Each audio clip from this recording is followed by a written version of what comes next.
Yes, people, what's going on? Welcome back to the channel. Welcome back to Saeed TV. We are back live for a calling show, man. You know what? You lot have been asking for it. So I thought, you know what? Let's do a calling show. Let's give the people their voices and let's give the people a chance to have their say, man, on Man United. It doesn't have to be about Ruben Amorim, but I thought, seeing as everyone's talking about Ruben Amorim, we're going to talk about him. We're going to discuss him. We're going to discuss the game tomorrow as well. And then we got the Europa League final as well. So this could be the last calling show before then. So big up everyone who's locked in. If you haven't got a notification, I don't know what's going on with YouTube. I don't know if it's acting up a little bit. So yeah, big up to anyone who's here. Smash a like so we can get the show out to more people. The more likes we get, the more YouTube push out the content. So big up to everyone. We've got a few faces in here. Ivan is in the building. Big up to you, my friend. Brandon PFC. Big up MDRI Samurai. Big up to Mustafa. Big up to Venetia, always here, man. Big up Ali Akbar. Big up to you. Big up to Alexandre. He says scammering out. Bloody hell. Big up to Baba. Big up to Mr. React. Big up to Vern in the building. Big up to everyone locked in, man. Yeah, listen, this is only United calling show, man. Only United calling show because we're discussing Man United. So when there's another calling show, Premier League wise, I'll let you know. But for now, it is a Man United calling show only. So yeah, only United fans only, man. So big up to you lot in the building. But yeah, guys, like I said, 5 minutes you have on the clock. Must have your camera on. If you don't have your camera on, unfortunately, you can't come on. And like I said, Man United fans only. Let's discuss this. And yeah, I'm gonna put the pinned comment on right now. Calling first come first serve. And yeah, I'm gonna try and get this pinned on the YouTube page right now. Let me just get this pinned right now. 1 second. There we go. And then yeah, first come first serve. Let's talk. Let's hopefully go for the next hour. And yeah, man, let's have a chat. Let's discuss my United. We've got already in the building. We've got a man like Kevin. Kevin, your 5 minutes starts now, man. Big up, bro. Big up, man. It's been a while since we spoke. I think we spoke on the Big Six calling show last time. Yeah. Nah, but bro, I can't lie. Yeah, forget being Ruben Amorim out. Right, this season has been completely like dreadful. Let's just say it as it is. Right, Man United being 16th, no matter who the manager is a disgrace. Yeah, people can't disagree with me on this one, right? Because United are. Let's just be honest with you. We are the kings of Premier League. We have the most Premier League titles. We have the most. We had the most English league titles until the unfortunate events we all saw it happened last month. Yeah. Or last week, Liverpool became Premier League champions, and to have the season we just did, right? And for some fans to be like, it's okay. It's not Amorim's fault. You still have to take into account he took over in October. He took over for at least 80% of the season, right? So, look, I'm not Amorim up. I'm just saying I'm not Amorim up. But you have to hold everyone accountable. Like where we are in the league, what's happened to us now. Yes, we're in the Europa League final. Cool, right? Win that next week, right? It's still a disgrace of a season. It's not going to paper over any cracks. If we win that Europa League, a lot of work needs to be done in the summer. Depending on the transfer budget, depending on what we get, depending on how much we have to spend, right? It depends on depends on what the manager wants, and it depends if the board can, sort of settle to an agreement with him. Because look, if we can get Cunha done, if we can get players like that, like if we can get good players over the line, right? Then there's no excuse to do better next season. Because if we are in this position come December, I'll be Amorim out. If we are in this position again by December and we're not improving in the league, then he has to go. because you've been given the transfer window that all the fans have been saying that he needs. All right, cool. He does need a transfer window, right? Fine. But then going into December, if he is still in this position come December, he's got to go. Because I do not accept the standard at United. I'm sorry, we cannot be 16th, 17th place. We cannot be battling for 16th, 17th. We're lucky Ipswich, Southampton, and Leicester are worse than us. Facts. We're lucky because we'd be fighting relegation with Tottenham. And imagine two teams in the relegation battle, right? Or would have been in the relegation battle in the Europa League final. Imagine that. Imagine a world where 16th and 17th meet in the Europa League final. That's never happened before. And yes, it's caused outrage in the media saying that we don't deserve to get Champions League. I hear it. But at the same time, the rules are the rules. If you win, you get Champions League. It's never been outraged until now. So, no, but all I'm gonna say is that if in the summer we don't do what's required and go and buy the players that we need to buy and go and improve the squad, then I look at the board. I'm not looking at the manager. I'm looking at the board. But if the manager goes into the summer and says, "Oh, I need this profile of players and I need this profile of players," but if he gets it and he still does poorly, then the manager needs to be held accountable. I'm sorry. Because no matter if it's his first year, no matter if it's half a season, we are a collective unit. We're not just players. The manager manages these players.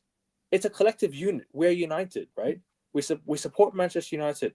We should be allowed to hold the club accountable, no matter who's in charge, right? If something goes wrong, we have every right to call it out as a fan. We're not fake. We're not negative. We're not toxic. Everyone has a right to their own opinion. Everyone has a right to say what they like. And doesn't make you any less of a fan. Say what you think. Express your opinion. Let's not, because the fan base now is so toxic. It's so not. It's so like, how would you say it? It's disjointed. Yeah, it is. So disjointed. It's so like one side is, oh, we hate you because you're this. Because it's all player FC. It's all we're like Ruben Amorim. These like players FC, they rep the players on the pitch, right? They rep the players on the profile pictures because it's like they say the players are the problem, but you know what these fans do? They love to say they love to rep some of these players as well. So it's at the same time the fans are hypocrites, So yeah, the fan base is so disjointed and stuff. So man, it's problems, big problems at United, man, massive problems. But it's not going to be an easy fix. Listen, next season, if we don't improve, yeah, it's got to go. But yeah, quickly, any channel if you don't mind. shout out your channel. I have a channel called AIN Sports People. I'm currently on 239 subs. I'd like to get to at least 500 subs soon. If you guys can get me there, this is my channel. People here, right here, AIN Sports. There you go, people. Make sure you subscribe, man. YouTube on the comments there, right underneath his name. I'd love to go on your show as well soon, Saeed, if you don't mind. Definitely. If we can do a show sometime soon in the future. Definitely, man. Definitely. Big up to Kevin, man. We'll catch up again, man. Love. Big up, man. Let's bring in Paul. Paul, what are you saying, brother? Listen, man. You already know where I stand on Ruben Amorim, right? So, I think he has to go. I think he has to go. I'm sorry. Listen, I all that Ineos talk. That's all cool. That's all well and good. I'm not an Ineos fan myself. I hopped off that train in January, so I don't really have no loyalty to Ineos. I have no loyalty to Amorim, to players, to anybody. I only have loyalty to Manchester United because I'm a Manchester United fan. All of these other subgroups don't mean shit to me. It really don't. Honestly, United in 16th place is an abomination. That's you would never think it would happen, but it's happened. And in any other club right now, really, we should be having pitchforks out, burning the whole stadium down. I'm not saying people should burn it down, but you know what I mean. The ultras, over there in Italy, in France, in Spain, they're running down on people. They mean business. Out here, we're just clapping players off. After a shit performance, we clap them off. We still sing, "Oh, Ruben Amorim, Ruben Amorim." Like, bro, man, knock it off. Knock it off. This guy is not good enough. He's not good enough. And I don't care. And for me, I don't think we need to give him plays in the summer. I just don't think so. because that's the Ten Hag mistake again. We overbacked Ten Hag and then he flopped. I've already seen enough that this guy with players, he's not going to do anything. So why waste my time? Why waste our time? Because when we sack him in November, we sack him in December, we've wasted another season again. So now we have to bring in another interim to then remedy the situation and then carry that till the end of next season. God knows what we'll be next season, by the way. 16th place is an abomination. And for me, I already think we're even going to lose the Europa League final. I know people might be like, oh, it's Tottenham. It's not Tottenham. It's not Tottenham. That's a team that's beaten us 3 times. That's a team that has a better attack than us. We don't score goals in our attack. We don't even play. Another thing is we've been getting away with it in the Europa League because we don't play Premier League teams. Now we come up against a Premier League team and the pace is going to be faster. How are we going to cope? How are we going to cope? Garnacho don't score goals. Højlund don't score goals. How are we going to cope with a Premier League team? So I only see it going one way.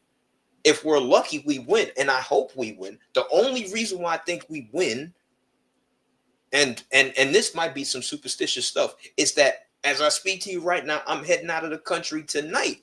I have an amazing record when I travel out of the country. United always win. The last United win, I was out of the country. I was in London when we beat Leicester. You feel me? Wow, that's time ago. Yeah, that's crazy. That's 2 months ago. The other time when I traveled in September, we played Southampton. We beat them 3-0. So, like, I have an amazing record that goes back to like 12 years. It's some superstitious stuff. So hopefully, I hope we beat Spurs, but that's not really saying much. That's really, really not saying much. And I'm disappointed in how he's handled the situation.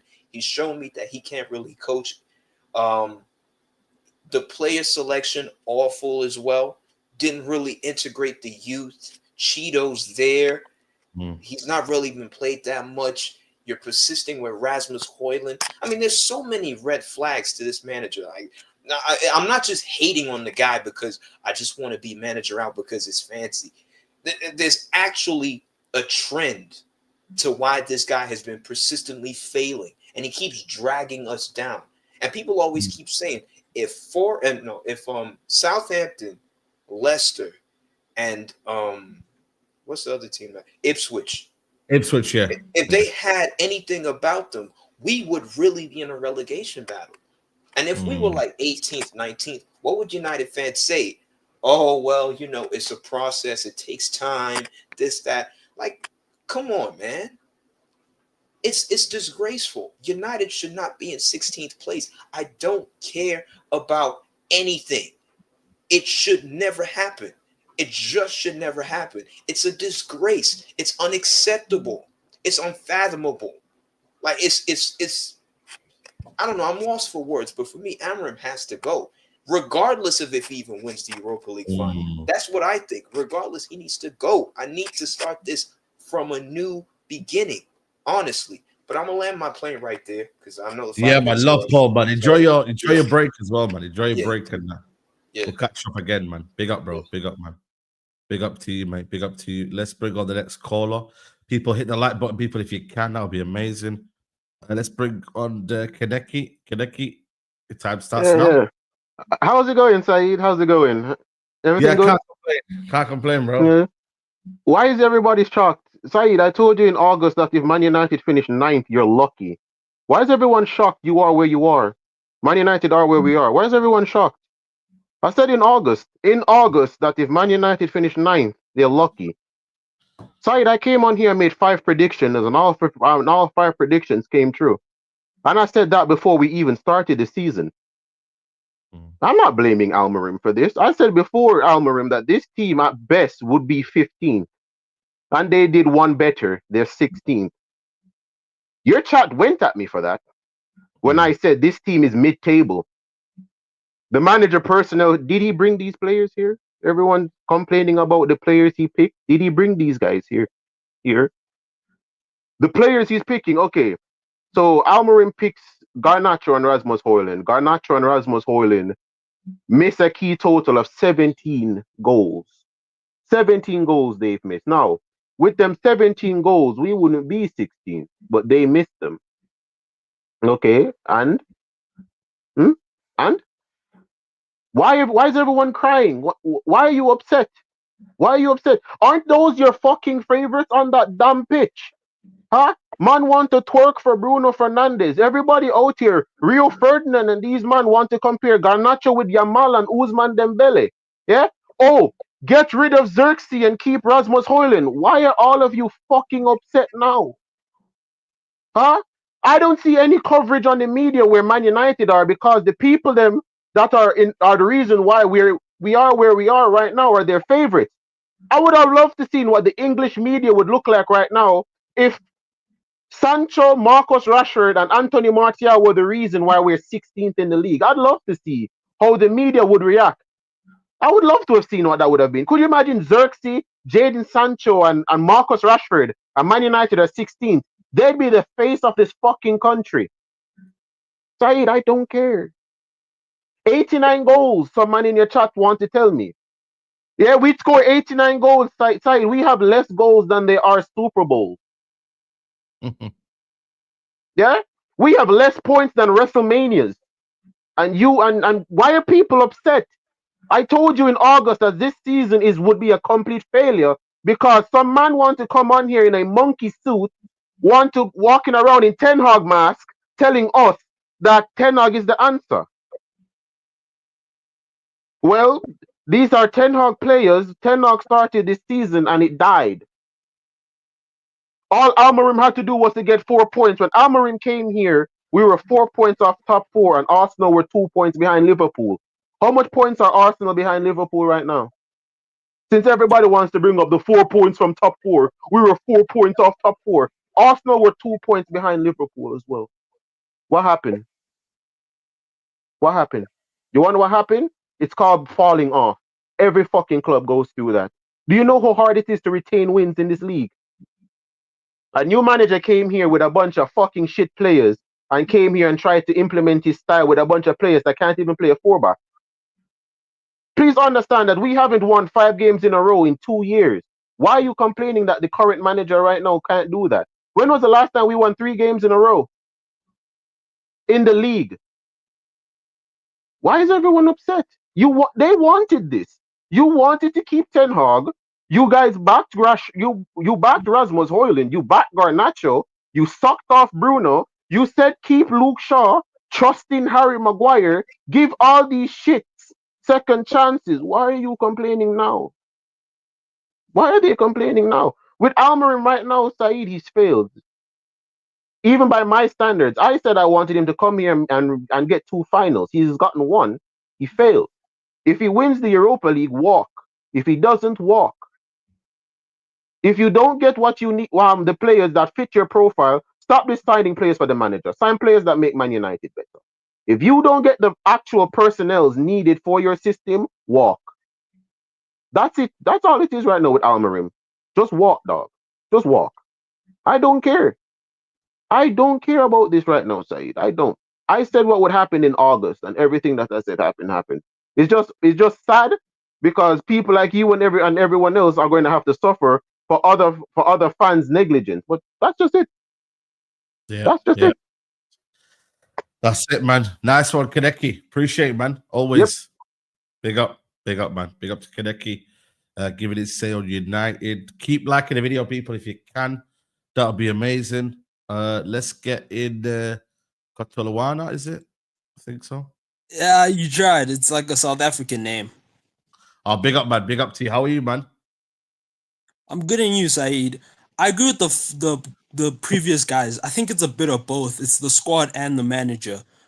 I think with the squad, it's such a dead squad. That attack of Garnacho and Højlund might be the worst top 6 attack I've ever seen. It's worse than Tottenham's attack. Because, for example, I think Højlund's only scored like 8 goals this season, and Garnacho's only scored like, I don't know, 8 as well. I'm not even sure how much he scored because he's missed so much. So I agree with the other guy. Like, our squad is not good enough to even be top 6. Like, at best, I thought we'd at least be 8th because this squad is not good enough. But also with Ruben Amorim himself, he has not helped himself at all with these tactics he's given us. Because, like, look at how we've conceded goals look at like how we always sitting in deep. Like it's not even good enough.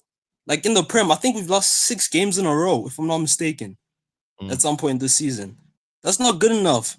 As much as I think out of all my friend group, I was the first one who disliked Ten Hag. I didn't like him, but he didn't lose 6 games in a row. I'm not saying we should have kept him. I think that was a good decision to get rid of him. But at the same time, I'm acknowledging that Ruben Amorim is not doing a good job.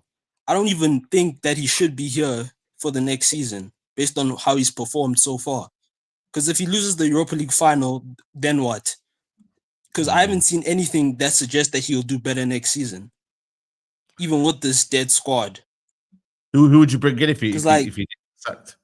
Who would you bring in? That's the thing. I don't know. In my head, Inzaghi is probably the right choice based on the formation of playing and stuff.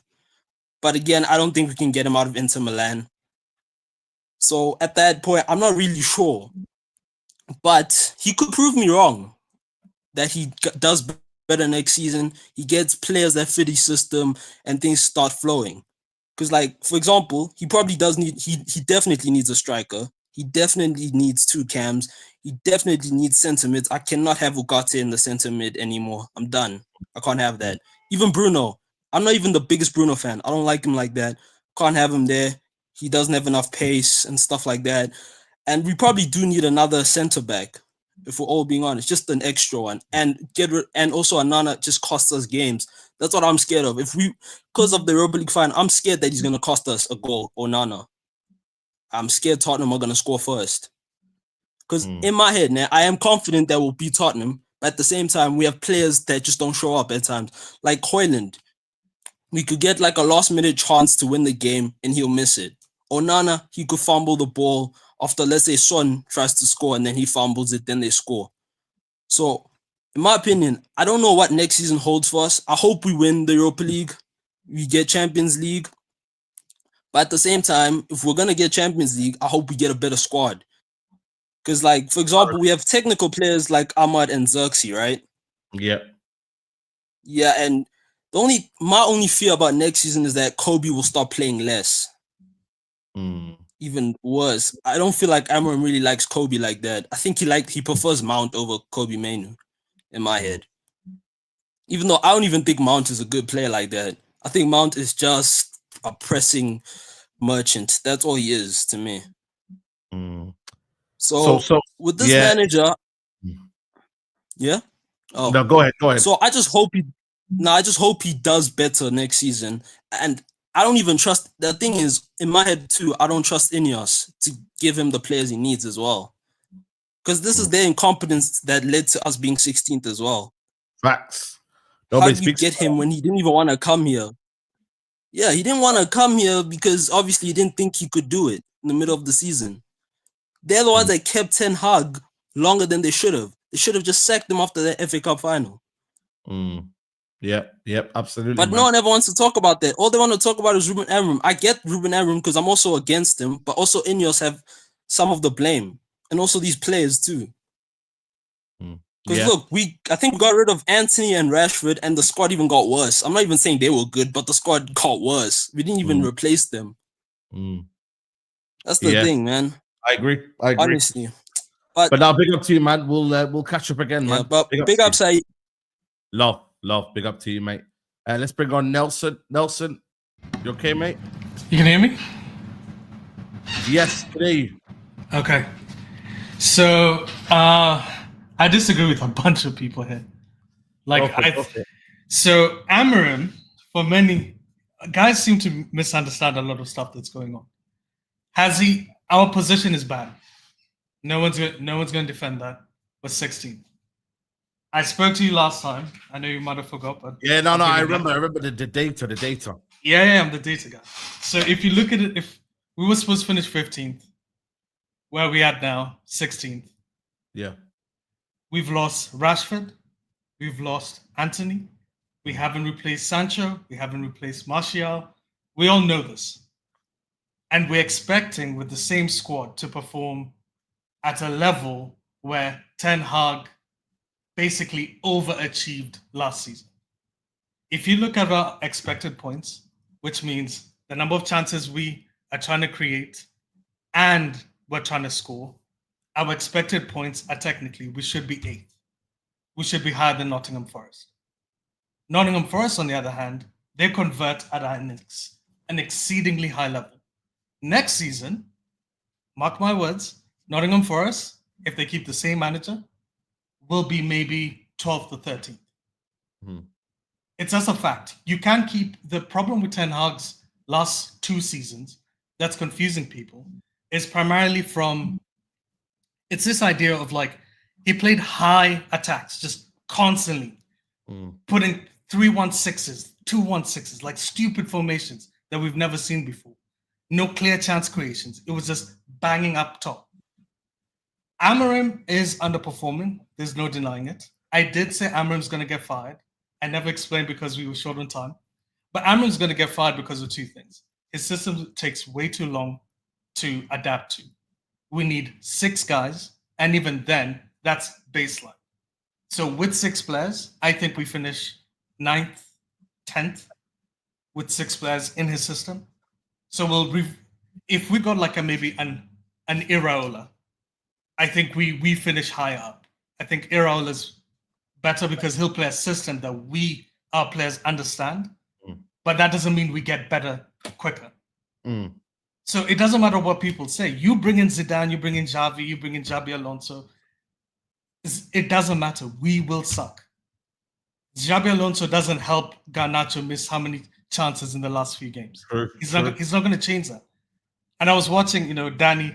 Danny's one of my favorite guys because if you ever put me in the room with him, it's going to be just yelling at each other because there's nothing I see that can be coached in this team. Nothing at all. You don't think these guys can be coached to be getting back-to-back wins? I mean, no, we can. But people forget last season. How many games were we getting battered and we somehow won?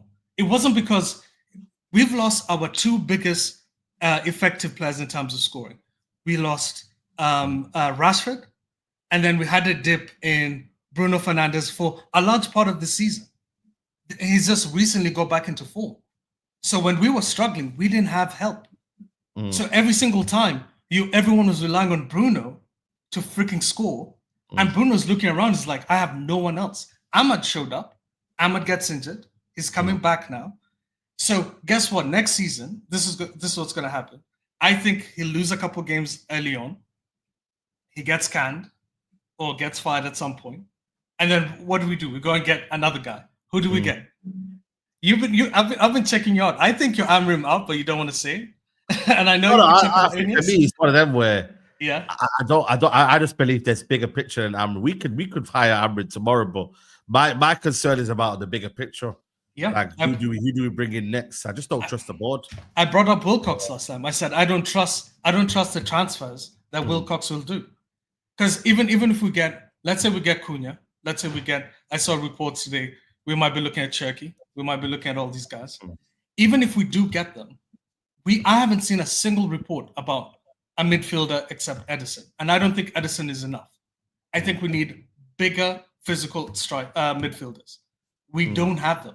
We lose every single header in our midfield is lost unless Casemiro is playing. And then what do teams do? They adapt. They start passing around him. So my issue is we lack so many aspects in this team that it's not going to be a fix that can be done in 2 seasons, in my opinion. Wow. And that's why I think Ineos said something that I agreed with, but it's clear that they don't have the resources to do what they need to do. Had we got Qatar in, which everyone obviously is a big fan of, but if we got Qatar in, that would have been a totally different story.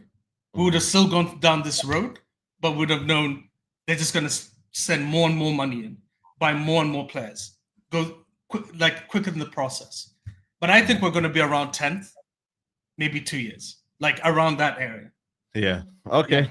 Yeah. Nelson, man, it's been a pleasure. Big up to you. We'll catch up again, man. All right, big up to you, bro. Love. Big up to Nelson there. Big up to you, mate. Let's bring in the next caller. Is it Mido? Mido, can you hear me? Don't know if you can hear Mido there. Let's bring in Dose of Wayne. Dose of Wayne, can you hear me? Yeah. How you doing, bro? How you doing, man? I'm doing great, my guy. What's going on? It's first time on the show. Big up. Yeah, big up, man. Big up to you, mate. Big up from Jamaica, yeah. So, Yeah. Saeed, a question for you. Like, when are we going to finish the rebuild, bro? This is forever rebuild, man. We have been building for the past Forever 15 rebuild, years, bro. bro. Forever. Bro, next year is the next rebuild again. When are we going to finish, bro? Unless It's this comes crazy, serious, bro. it comes from It's the top. crazy, bro. It's a mess. Like, did you think like about like 6 years ago, 7 years ago, that it would get worse than it was? 6, 7 years ago. When would that have been? We had a Pogba. I think at the time we had Lukaku. I think it was like Oli. We were Yeah. like freestyling on an Oli counter-attack ball. It was like, amazing Yeah. stuff. Yeah. It wasn't great, but it was amazing. But do you think it could get worse, way worse than it was back then? Not to this level, no. I would not have said to you 16, 17. No. Bro, we are so bad. We are so bad. I think one of the issues, listen, Amorim, he's a dead man walking, man.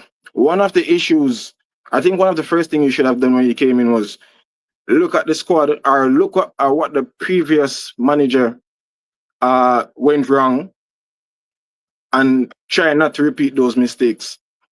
And he came in and repeated, and he's doing the same thing that Ten Hag was doing in terms of the squad. He's using the squad completely incorrect. I think what he should have done when he came in this season, if he realized he didn't have his players, was like play like a mid-block or park the bus, whatever, and just see at the end of the season, rather than coming in and trying to implement his philosophy instantly with a team that cannot play his way. Do you understand? He's got it completely wrong, bro.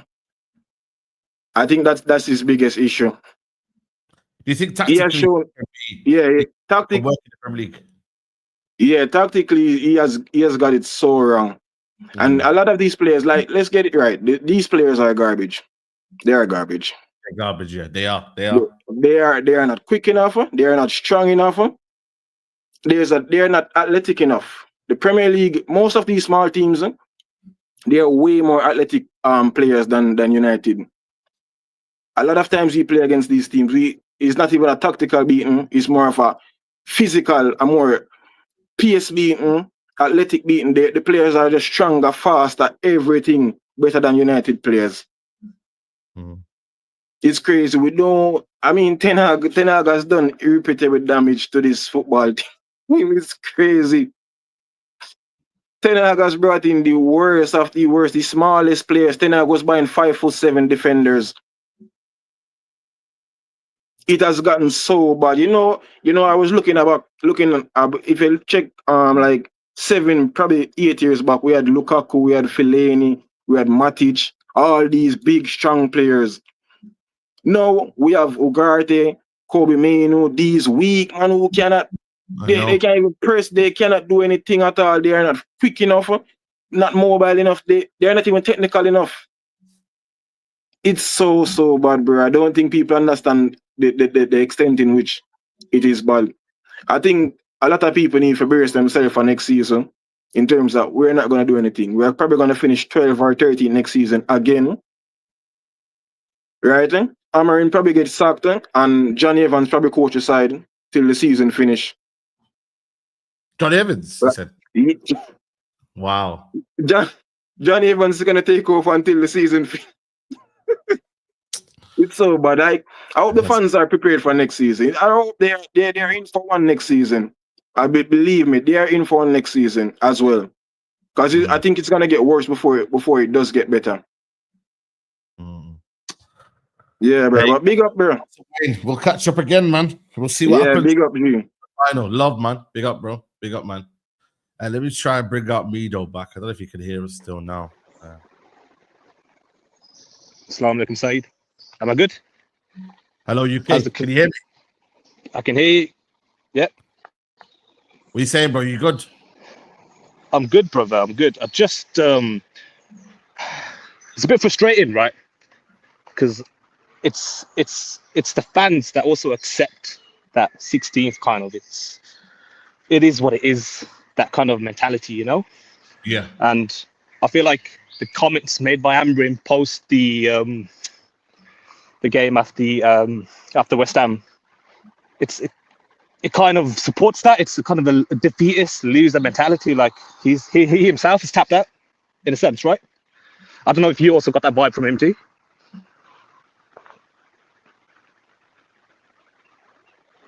Hello? Hello? Can you hear me? Yeah, I can hear you. Yeah. Yeah. Yeah. Even Amorim himself has tapped out mentally, I believe, because he himself in that press conference has said, look, even I might not be the man for the job. This Europa Cup means nothing when he should be gallivanting.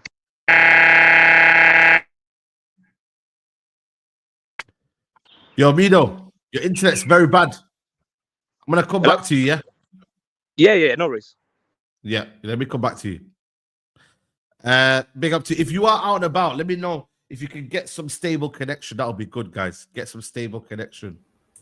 Full of which Kish is it? Oh, nice. Yo, Saeed, what's up? Big up, bro. Big up, how are Bro, you? How are I you? seen the Jamaican guys coming on the stream, so big up to my fellow Jamaicans. You know what I'm saying? Big up the Jamaicans, man. Yo, listen, bro. You know, I could curse a couple foul languages right now, right? It's frustrating being a United fan, right? But let me tell you this, Saeed. I think it's a bit premature for us to say that we should get rid of Amorim, even if we lose the Europa League final, right?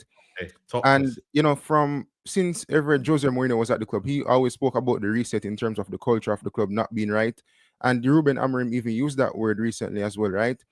But I'm going to tell you the main problem I had with Ruben Amorim before I even get into anything else. This notion that managers need specific players to get results, it's absolutely bullshit, Saeed.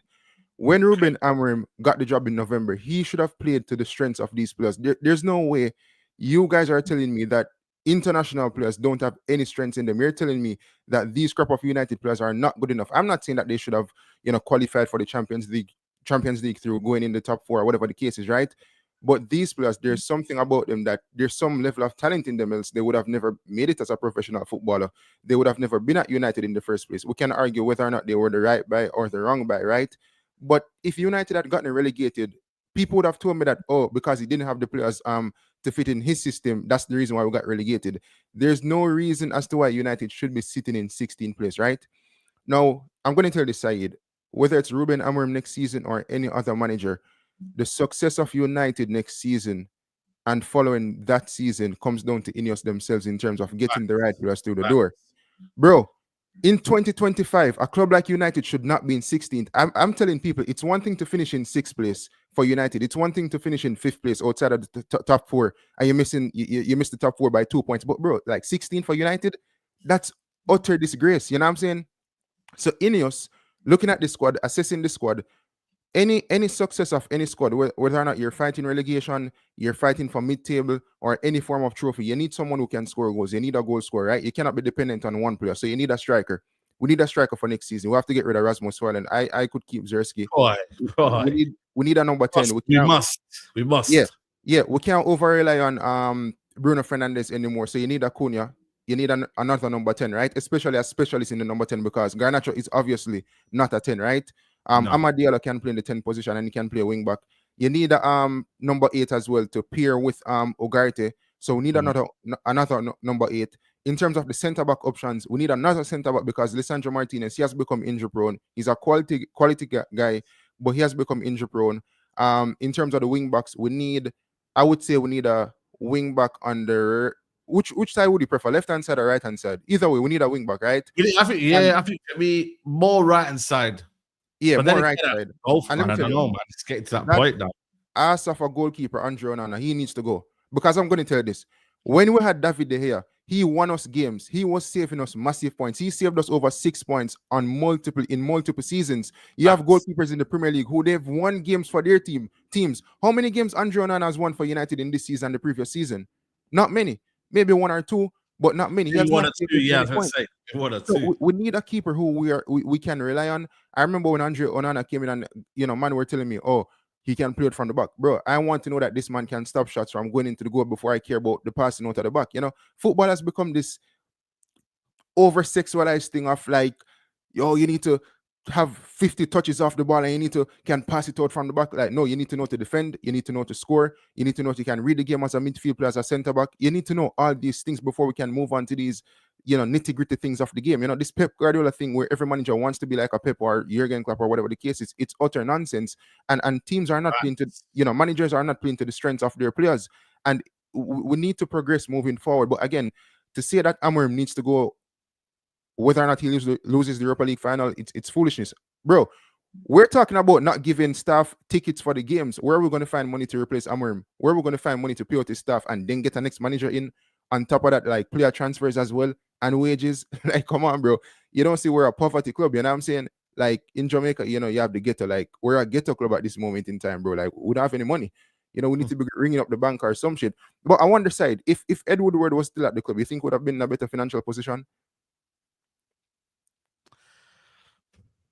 I don't even know, man. It's this. I look at Amorim, I'm like, he's if he was back maybe in January, maybe with a striker or two, or like that, maybe Watt's seen a different sort of up to the results. But I think he would have been still poor, man. I just don't think we've had the plan to win games, man. That's the problem with us. Yeah. But before I leave side, I'm telling you, the success of United, it comes down to Ineos and what they plan to do in this summer transfer window and moving forward. So I'm gonna leave it at that. Yeah. No, big up to you, man. Appreciate you coming on, man. Oh, and check your email as well. I emailed you something. Just right now, yeah? No, from like maybe a couple of days ago. Yeah, okay. I'll look back at it, man. Nice one, bro. Right, Appreciate it, man. Take care. Let's bring on I'll come back to you, Lesso. Bring back distinct edge pitches. What are you saying, bro? Assalamu alaikum, bro. Can you hear me? Excellent. Yeah, I can hear you, bro. How are you? Yeah, nah, not too bad, bro. Not too bad. Yeah, just hearing what everyone is saying, and the funny thing is, we all sound like a broken record, man. Just repeating. Absolutely. This is it. It's like Groundhog Day. We've been here before. But yeah, for me personally, for Amorim is now or never. This summer, the players that he buys, if he doesn't get going in the beginning of the season, he knows it, and he's very honest. Yeah. I know that some people think that he's too honest, but personally, it's refreshing to hear a manager here just say it how it is. He's telling us that, look, I don't have time. I have to buy time, and in order to buy time, I have to win games, and he's not winning games. This is like, I think in terms of big clubs and how we've regressed, I've never seen a club like this. I think we're the worst club that has regressed. When a top manager leaves, I've not seen a club decline like United since Sir Alex left. I've never seen anything like it, to the point where genuinely I believe that next season I think we're going to be relegation contenders. Personally, I'm being real with you, saying if we play like the way we're playing now, because we can't even win a game against all the teams in the Premier League, we're beatable. Literally, anybody can come to our backyard at Old Trafford and we can get beaten. It seems like we play better away than at home as well. That's the other thing. But look how many games that we lost. The Premier League is the bread and butter, and if he doesn't sort this out, then yeah, I'm not a big fan of obviously sacking managers because it's just the same cycle over and over again. But I do think we need to give him next season, and then we need to see some progression. If we don't, then Amorim even knows that his time's going to be up. And the players themselves, where do I even begin with the players? A lot of them, they have to go. But the problem is that United here brought this situation on themselves. Like when we bought Xerxes and Højlund, why did we get two young strikers? Why did we not get one experienced striker and then one young striker? I'm just saying that, look, we like the fact that we put Højlund in that position where he's meant to be our top main striker, and he's barely in his early 20s. That's a lot of pressure and expectation. That shouldn't be on one single player as a striker. There should be an experienced striker to take that load off his shoulder, someone that he can shadow, learn off, and whatnot. But this is the thing: United here create their own problems, and now it's up to them. It's up to Amorim and it's up to Ineos to sort this out. And if we don't sort it out next season, then we're going to fall further behind. Look at the players that Liverpool are looking at, Man City, Chelsea. The gap is getting bigger, and we're looking at players like, no offense, but Liam Delap. Like, I'll be real with you, that doesn't really excite me. But I know, at the end of the day, we're limited to what we can purchase. Our budget is finite. Yeah, so for me, I hope Amorim does it. I really want him to succeed. I know, I like him, and I think he's very honest. And he said it out loud. He said that there's so many things wrong with Manchester United. It was refreshing to hear it. I don't like managers when they gaslight. I think Ten Hag here, there was too much gaslighting from him.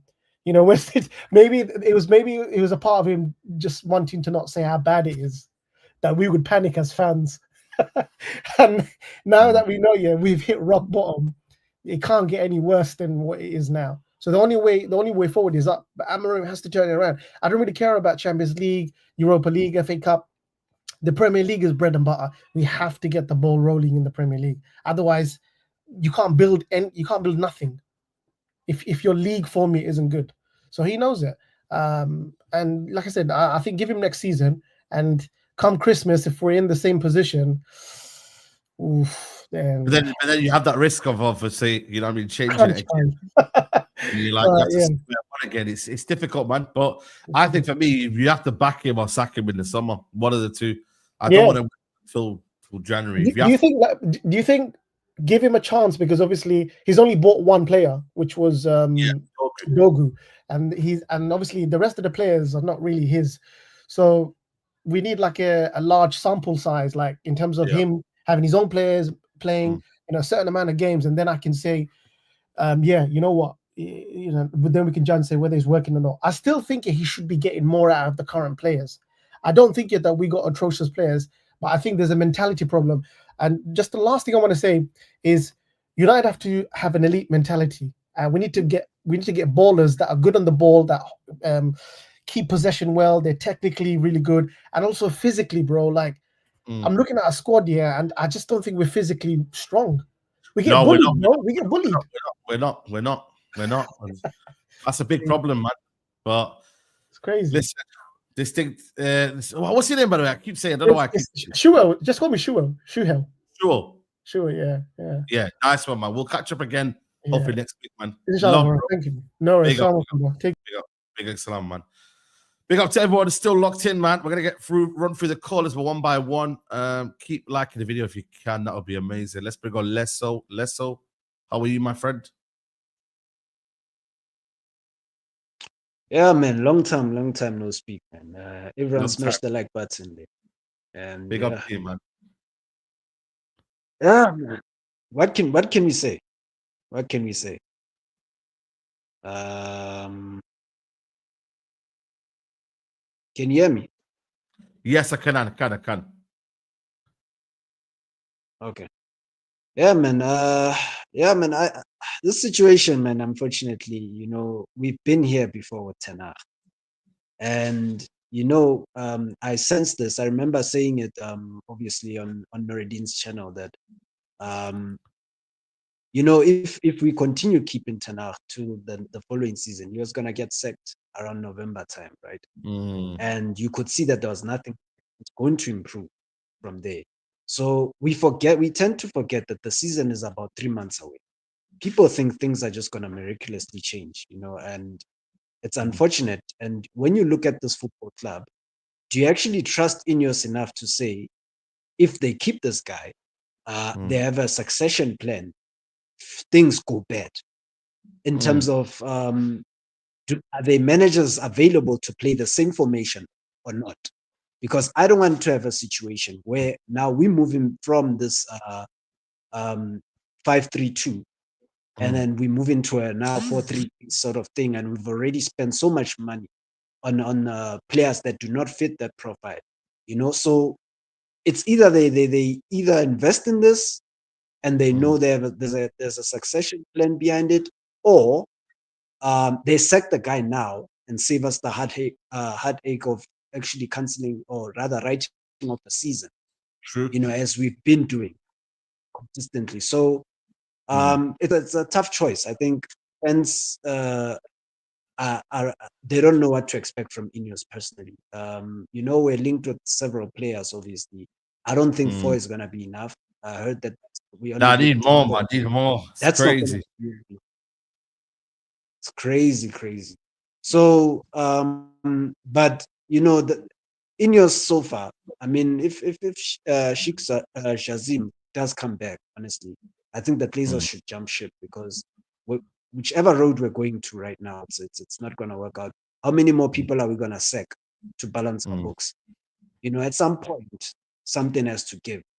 And, you know, you look at the situation right now, that is the best way moving forward. I mean, what do you think about what I've just suggested in terms of, if they're going to keep the manager, best they know that they should have somewhat a succession plan in place, whether these players fit his philosophy or more or less the next manager's philosophy.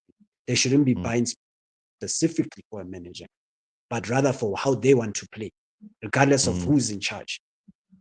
I agree. What do you think about that? No, I agree. I think that should have been the case for the past 10 years, but obviously we haven't been doing that. You know what I mean? And that's one of the reasons why we're in this position. So, but again, like I said, it all depends on how fast they have to do this recruitment, because, boy, there's a lot of teams that are after people, man. And this is dog eat dog. You have to be quick. But then you've got the manager to sort out his future. You know, do you stick or twist? So there's a lot of things there, man, that they have to think about, man. You know what I mean? But it's all about planning, bro. It's all about planning. Do they have the right people to do this? Because now we've already made some hectic mistakes. I think the most basic one was, obviously bringing in a sporting director before you bring in a CEO. Like, it never made sense, you know, first and foremost. And then the second one, the largest mistake, was keeping a manager here, knowing that you're gonna sack him or try and play a different way. You know, I think, to be honest, let me tell you something. I think Amorim is forced to play this, whatever he's playing, because you look at what was when he came through at Sporting. He didn't start off with the 3-5. He played a whole different formation, and he adjusted it according to how they were going about with their transfer plans. Now at Manchester United, I think they told him that he needs to play this way. Hence why he said he was going to suffer, because sometimes you need to read in between the lines. I think it's this board that specifically wants to play like this. That's why even with the Southgate links, we're not far off. So, you know, it's one of those, man. I think, I think it's a collective. It's Amorim and the board that are. Yeah. Big up. Let's go. Big up, man. Always, man. We'll catch up again, man, next week. Big up. Big up, man. Big up to you, man. Big up to you. Big up to Lesso there. Let's bring on Chris. Chris is the next caller. Chris, what are you saying? I don't even have to ask you. What are you hammering in, or are you hammering out? Wait, sorry, can you see me? Because I can't see myself on the. Yeah, I can see you. I can see you. Okay, I can't see myself on the thing. Yeah. What are you hammering in or hammering out? Hammering out, man. Saeed, bro. I'm not hearing this, bro. Man is saying if we lose a final to Tottenham Hotspur, the bottlers, them man got peri-peri chicken on their badge, and saying that if we lose to them, man, that we should keep hammering. Nah, these men are crazy. They're crazy. Nah, that can't happen. I saw you say that as well, Saeed. Nah, people are losing their head, you know. Tottenham Hotspur, like, if we lose the finals to Tottenham Hotspur as a United manager, you have to leave. Like, this isn't the club that I love. Losing to Tottenham in the final, it's crazy. What if Ineos don't sack him though? What if they don't sack him and say, "Yo, listen, we're gonna back the manager"? What then? But Saeed, it's fans like you that make that acceptable by saying that we should keep him. So not that's really. why I'm on to you, man. Not really. You make it acceptable, like no, but even with Ten Hag. Yeah, but I'm only a voice. He stayed because of the fans. Ineos were gonna sack him. They saw the fans wanted him to stay, and but then that's on Ineos for basically looking at the fans. Like, if you've got strong leadership, you shouldn't really be looking at what the fans say, innit? Like, that's not what a strong leadership group do. Strong leadership. Saeed, shall I tell you why I disagree with this? Sorry? Saeed, shall I tell you why I disagree with this? Yeah. Because let's look at Real Madrid, for example. Yeah. Their fans are a product of their club. They have high standards. They don't don't care about it's an academy player. They don't care about no manager. They care about winning. The fans care about winning, and that goes down to the club. It's the same thing with Arsenal. Arsenal fans, they're tapped in the head. They don't really care. They care about winning, but they don't have the right mentality to win, and it goes down to the players and the club. That's how I think that Man United fans saying we should keep Amorim. It makes us have like a lower standard. And Saeed, I have something to ask you and call you out about. So you know, after we lost what was the last Premier League match? We lost 2-0 at Old Trafford. West Ham, right? West Ham, yeah. Yeah, so your fan camp, you were like, oh, fans are making it acceptable to be 16th. So I'm like, yeah, I'm agreeing with you. I'm like, yo, fuck these players, fuck this manager, they're all shit. And then you say something, you're like, but we should keep Amorim though.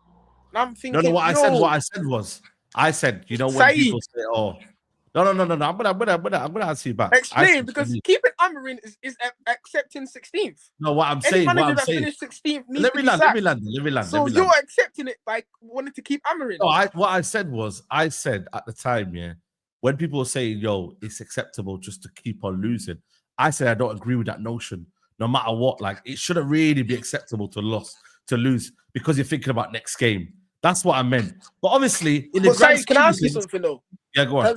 I understand what you're trying to say, but don't you think allowing this manager to stay is accepting to lose? Because, for example, clubs, when they have high standards and they don't accept losing, what's the first thing to happen? Manager goes. Manager goes, yeah. Ancelotti this season didn't win no trophies. He's gone. The thing is, though, you know what it is for me, like, and obviously, Saeed, I called you out. You know, I put you on the spot, innit? No, listen, this is what we want, man. This is the calling show, man. I look at the bigger picture here, right? So Omar Barada brought in this manager to come in and bring in results, right? So I'm looking at the fact that he came in, wanted a new style. We're seeing the actual style in place. We're seeing that we failed. What's happened because of that? We're looking at the player recruitment. We're looking at the fact that we haven't bought anyone in January. Like, it's a recipe for disaster, this job. And yes, Saeed, I agree with you. Let me land the whole point. 16th though, 16th. Like, I agree. 16th. I'm not saying Ruben Amorim isn't sackable, but what I am saying is that I don't believe he's been given the fair chance of getting his own players in to then say, you know what, this is the whole me. I don't think we're seeing the whole of Amorim right now. Because I believe, and by the way, do you rate half of these players, by the way, that we see right now? Do I rate half of these players? Yeah, be honest. Do you rate half of these players, yes or no?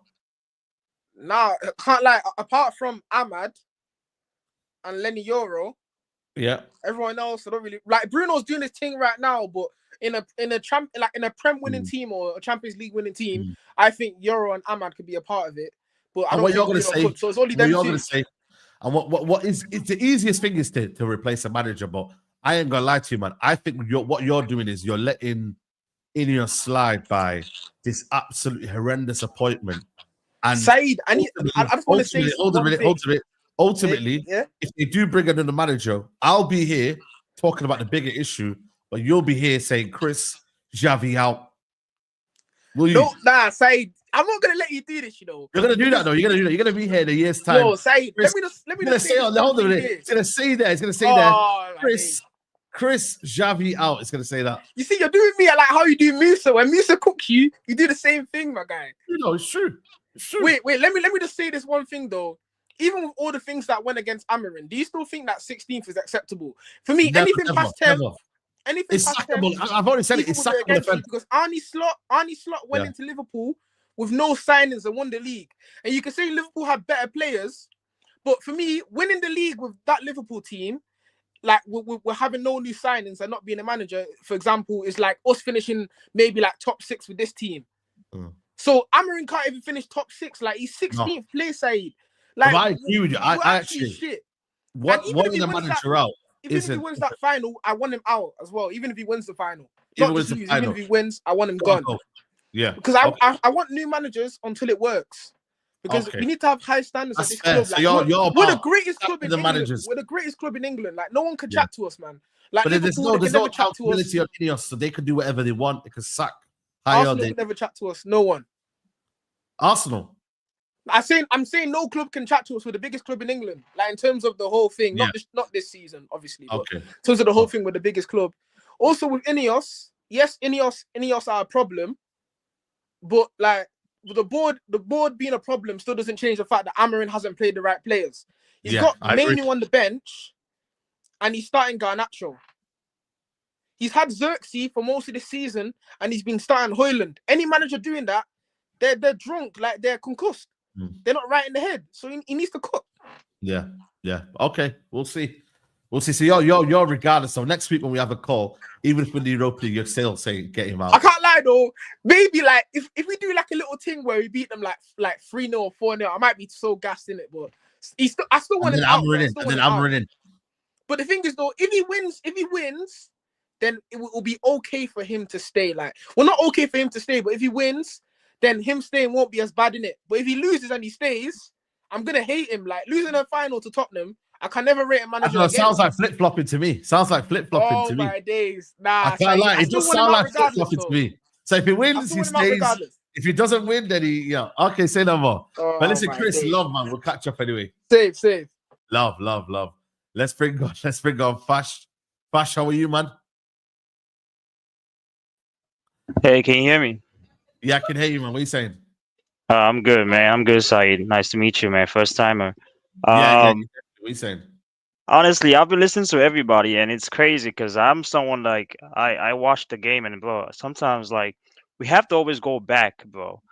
So whenever we try to change playing style, bro, it's disastrous, bro.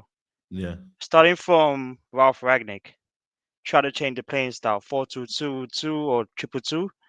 It was the worst thing that happened. I mean, everyone was cussing. I remember when he was coming in, we were having all these videos being shown to us when he was in the dressing room, like gassing up the players and everything. And it was like, yeah, we got the German mastermind and everything. But he came here, tried to change the style, and what? It went shit. We had Ten Hag, the same thing. Try to change the style. First 2 games, got bopped. The man said, nah, I can't do this. I got to adapt to the players. And I remember everyone was talking about like, when Ten Hag was saying, oh, I can't play the Ajax style, we were talking about like, bro, you came here to play the Ajax style. What do you mean you can't play the Ajax style? But the man tried to change the style. He got bopped. He changed it, tried to adapt to the players. There's a pattern. Every time we try to change the style of play, we always get like disastrous results. And everybody say, oh, it's the manager. Ten Hag was shit. It was dead. I don't even understand why they kept him after the season. But that's the pattern we're having right now with Ruben Amorim. Bro, I don't like the man because in terms of Ruben Amorim, because of like he does make some stupid decisions that's not logical. Whenever you don't deal in logic, it's crazy. Like we cannot understand it. Yes, you speak the facts to us, you tell us the truth, but bro, you can't tell us like Bruno doesn't play well in the 10, but then you put him back in the 10. You tell us you don't like Garnacho on the left because on the right he makes better decisions, but you keep putting him back on the left. It's like, bro, stick to what you're saying. At least when you say something, let us know that what you're saying is what you're gonna do. But the pattern has been, bro, every time we have a change of style, we get disastrous result. I'm not talking about bad, or I'm talking disastrous. Like for Ten Hag to change his style and say from Ajax, he said, "Nah, I'm playing transition football." The man came here said, "I was gonna play pop like possession football." But the preseason I was watching, and I follow Vance as well, watching the whole like preseason games. But we were bopping Liverpool in that preseason game. We're bopping everybody. We lost the game, but we bopped them. Yeah. No. The first season for Ten Hag, we won. Oh, the Ten Hag. Sorry. Sancho, Martial, Rashford. But we were bopping. The first game, boom, 2-1 against Brighton. Next game, 4-0 against Brentford. The man said, nah, I'm going to lose my job if I keep doing this. So the same thing Ruben Amorim is doing. He came in and said, oh, we're going to suffer. And I remember you were saying, oh, I'm ready to suffer. You started suffering, bro. You changed your mind real quick. You started saying different things, man. So the thing is, like, we have to see. We did it with Ralph Ragnick. The problem we had is we shouldn't have taken Ralph Ragnick out of his position. Yeah, the whole position. Yeah. He was supposed to go upstairs, change it for us, because what happens is when you have a manager that's seen how bad it is, and Ralph Ragnick was like, you don't even need glasses to see it. You then change them, and then everybody start getting new chances. Rashford got new chance. McTominay got new chances. Bruno got new chance. Everybody got new chances, and that's what's going to happen again with Ruben Amorim. We'll sack him if they do sack him at the end of the season, and then Garnacho will get new chances, and then Rashford will come back and have new chances. We're gonna keep going through the same thing. My thing with Ruben Amorim is not about like I'm not the kind of guy like in or out. I don't care about any manager, but I swear to God, I hate all these manager fanatics. I just want to watch my team play good football, enjoy it, because football is how you relax on the weekend. So whenever I'm watching football, I just want to relax. So if he goes, it's gonna be the same thing that's gonna happen. Whether it's De Zerbi, What is what's his name? That's what they don't. That's what I'm saying, man. But people, I don't know, man. That's what I'm thinking, man. Unless we get the top correct, yeah, I think every manager seems to be failing right now, and that's where I want to focus on more. It's like I can call out Amorim out, and it's easy, you know what I mean? Yeah, like, it's we very can say easy. it. But bro, it's not like I think it's.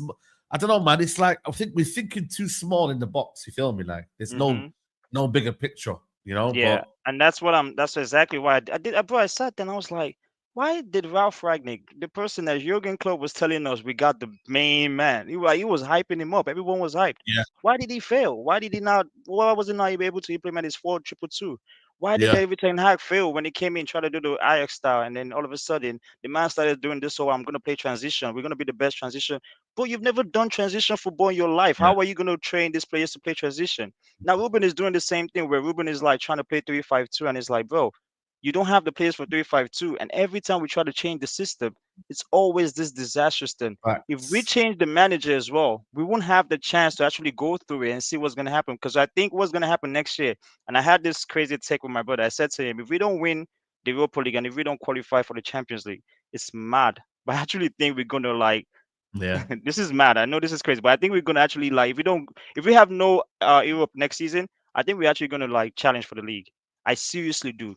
The reason why I say this is because of I do understand. Well, I seriously do because that's wild, man. I can't lie. no, That's I do. I know it's wild. I know it's wild. It's crazy, man. I Challenge for the know it's league. wild. I know it's wild. But bro, every time I came third after a season where we were 8th, Ole Gunnar Solskjaer freestyle football came second against like was it Liverpool or was it Man City? It's just because the mentality of our team is just dead. If they have only one game to focus on, I think they will. I think. But like I said, we can't keep changing we'll come back managers. to you. This time next year, we'll come back to fashion. We'll say, yo, listen, that hot take there was cold. No, but I said if we don't play in the Champions League though, if we don't play in the Champions League, if we don't play in the Champions League, big up. All man. right then. Love, man. Fash, we'll catch up again, man. Big up, bro. Big up. Big up, man.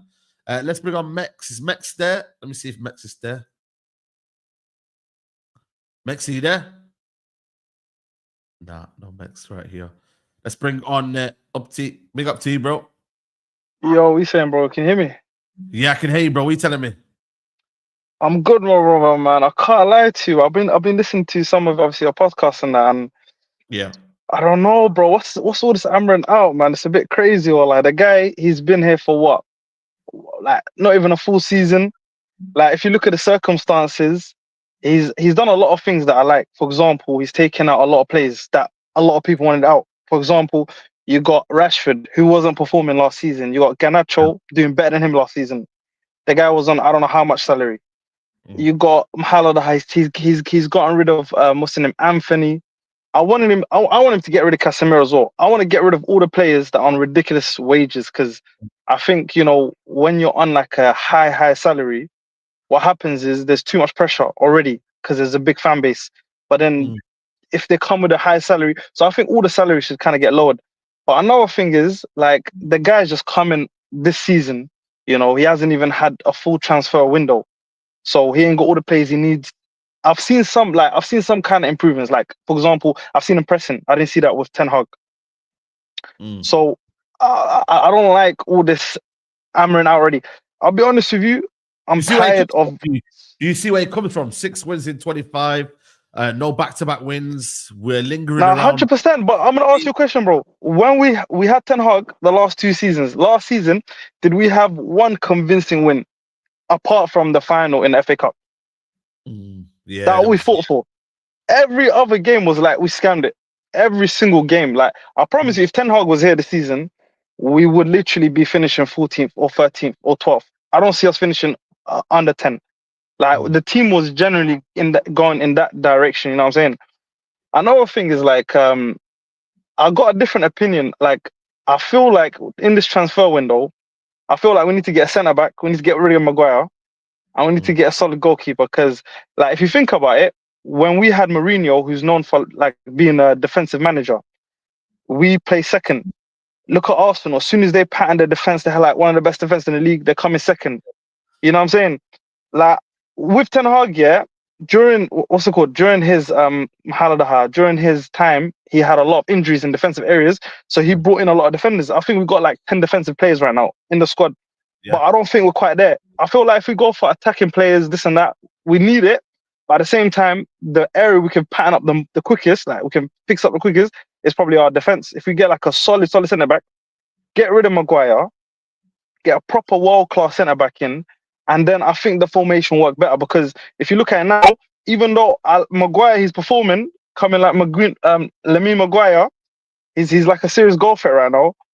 The thing is, yeah, he's too slow. So we're always dragging back. But if we had like an actual centre back that can run, you know, and a goalkeeper that's getting clean sheets, like a serious solid goalkeeper, I think we could actually have a solid defense because we got so many defensive players. Like I could probably count 10 of them. So I can't lie to you. I don't like all this chat about Amorim out, man. I think we need to like fully back our manager. And I need to get onto you as well, man. What's your problem with Bruno? What's this hate with Bruno? Bro, he's doing well. I think for me, it's one of them where I think with Bruno, if you want to play the system very, very well, Bruno might not be fitting in the system. So when we talk about like, you know, playing this system that we're talking about right now, in a 4-3-3, I think Bruno works because obviously he's an attacking midfielder. But I think we shoehorn Bruno in, and then I'm not saying he directly affects our style of play, but I don't think there's a lot of balance in there. You've seen it this season. 1 minute he's playing the 10, 1 minute he plays 6, 1 minute he plays here. Like, yeah, but I put that down to the team. Like, have you seen when he plays a 10? Yeah, he's such a threat because he shoots. Like, you know, the start of the season when Amorim was really, really failing, he was getting results. Remember, that was the worst of Bruno. And obviously, don't get me wrong, Bruno's very, very much improved since, yeah. But I believe there'll come a test at a time where he'll be like, yo, okay, I've got my two midfielders in now.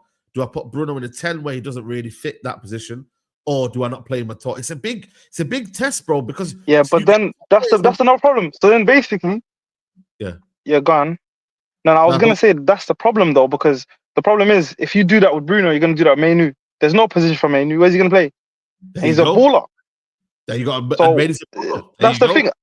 I could see Bruno playing in a 10 because he can score. He's proven that this season. He's banging in goals, and he's such a threat when it comes in. Like I can't remember what game it was. This guy is just pinging in so many dangerous crosses. All of them was like literally pinpoint, like dangerous. Plus, he's a goal threat. So, like last thing I'll say is like I don't think it's a good idea to get rid of the players that are actually doing well. We've got a bad habit of doing that. We've got so much shit players we need to get rid of. There's actually players that are actually improving. We should literally keep the good players and like get rid of the rubbish first. You know what I'm saying? Okay, fair enough. Now, big up, bro. We'll catch up again, man. Love. My bro. Love. As always. Let's bring on I-Test. We'll bring you back in, Mex. Let me bring on I-Test. I-Test, what are you saying? Bro, what you saying, man? Just is it 6 more nights to lift in the Europa League trophy? Hear me? Yo, can you hear me, bro? Did you get a call? Yeah, Did you get a call? What was that? Can you hear me? Wait, can you hear me, bro? Yeah, I can hear yes. you. Can you hear me?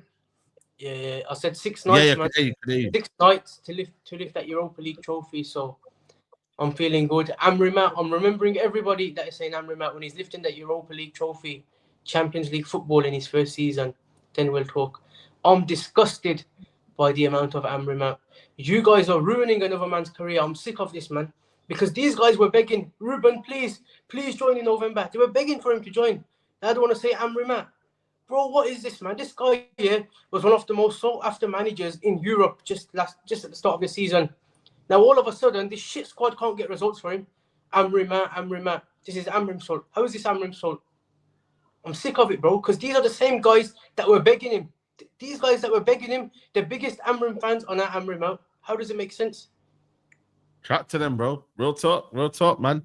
Bro, we got shit players, man. We got shit players here, and I want to focus on this manager. Half these players I don't rate here, but they want to talk on the manager.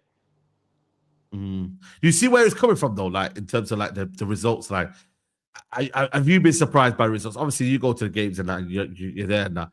Like, are you not sometimes worried about him as a manager, though? Has he got the minerals?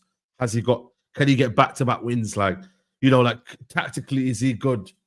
You must be worried though as well by the form of this team, though. under the manager, surely. Yeah, the form is worrying, man. Like, obviously, we're 16th. Like, it's, you know, it was last week here. We were 17th in the league at one point, and I just looked at the table. Manchester United are 17th in the Premier League, and it was match day 36. Like, that is crazy. Like, but when he joined, I wasn't a big Amorim fan to say Amorim come in. Like, I wasn't saying bring Amorim in. Like, to be honest, after Ten Hag, I stopped speaking on managers because Ten Hag, I thought that guy was going to be the next Fergie, bro. So after that, like, I can't speak on any manager, can't get gas on anybody after him because I really thought he was the guy. And Amorim back five, I'm not really a big fan of back fives, man. But is he here? How can we judge him so soon? He's not even been here for one full season. These players, last season, we were meant to finish 15th in the league last season, I think, was unexpected points or something. And we finished 8th, so we overachieved. McTominay, how many games did he save us in? That goal against Brentford, there was a couple of games he saved us in the Premier League last season.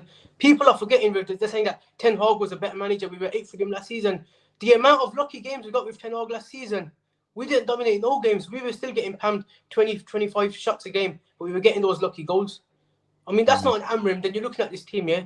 These players ain't good enough, bro. We got Rasmus Højlund, yeah? What does he offer? Like, this whole team, I mean, we talk about, oh, do we have a better team than West Ham? Do we have a better team than this? The ignorance, the arrogance. What have these players proven? What have these players proven, yeah? To say that we've got a better good enough? Who's not good enough for this squad? Name bro, listen, anybody can get it, man. I've had enough of all of them. Like, I have to be honest, there's a lot of them, yeah. Garnacho, bro. Everybody asks me about Garnacho, yeah. My point with Garnacho is, I think that just because he's not performed at times, yeah, but it's just Garnacho. Kobe Mainu, when was the last time he had a good game? I'm being honest now, yeah.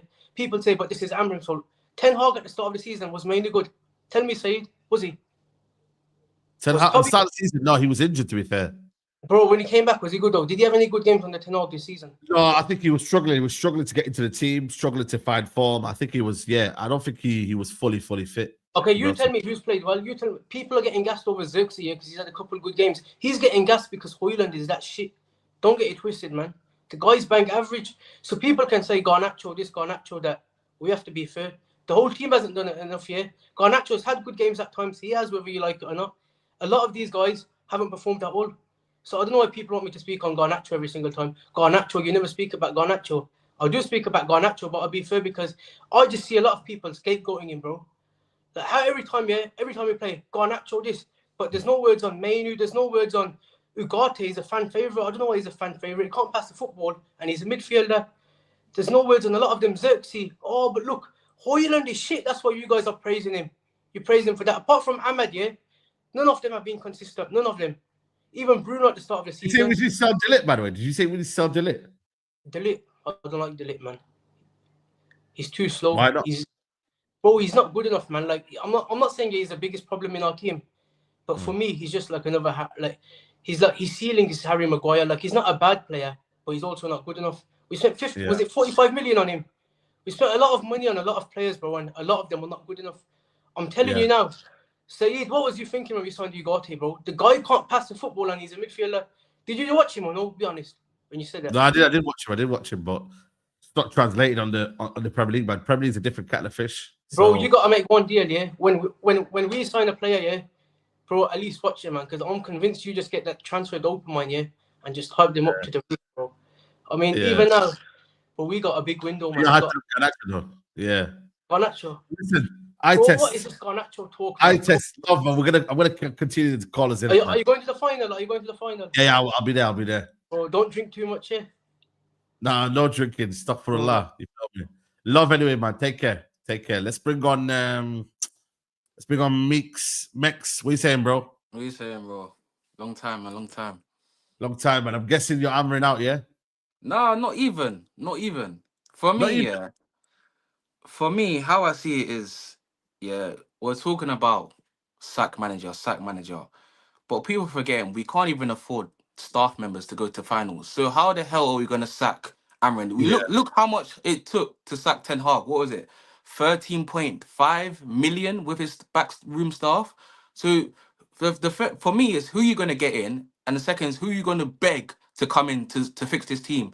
Because for me, I think Ineos thought we bring in Ruben Amorim now, he's going to fix everything. Yeah. Because they saw how well he was doing at Sporting. But it doesn't work like that. You know, like Central C says, greatness takes time. You know, you can't rush the process. You know, and I think that's what Ineos for. Ineos for we bring in a man, he comes in and he's gonna solve everything, and it doesn't work like that. And people are saying, "Oh, bring Ruben Amorim out." It's not his fault that Garnacho can't finish his one-on-ones. It's not his fault that Rasmus Højlund can't score from about 6 yards and the keeper makes a save. You know, you talk about Amorim, but you have to the players have to take accountability as well. You know, and for me, is another thing as well. Why have fans accepted that the Premier League's done? Like, I was getting annoyed that we lost to West Ham, and people were saying, "Oh, don't worry, we're gonna win the Europa League." Is that the standard? That's 17 losses acceptable? That we're gonna just bin the Premier League? Like, why are people not angry that we have 17 losses? Why are people not angry that we have -10? Why are people not angry that our striker who's got the number 9 cannot score goals? But people are like, "Oh, don't worry, we'll win the Europa League." And if we don't win the Europa League, what then?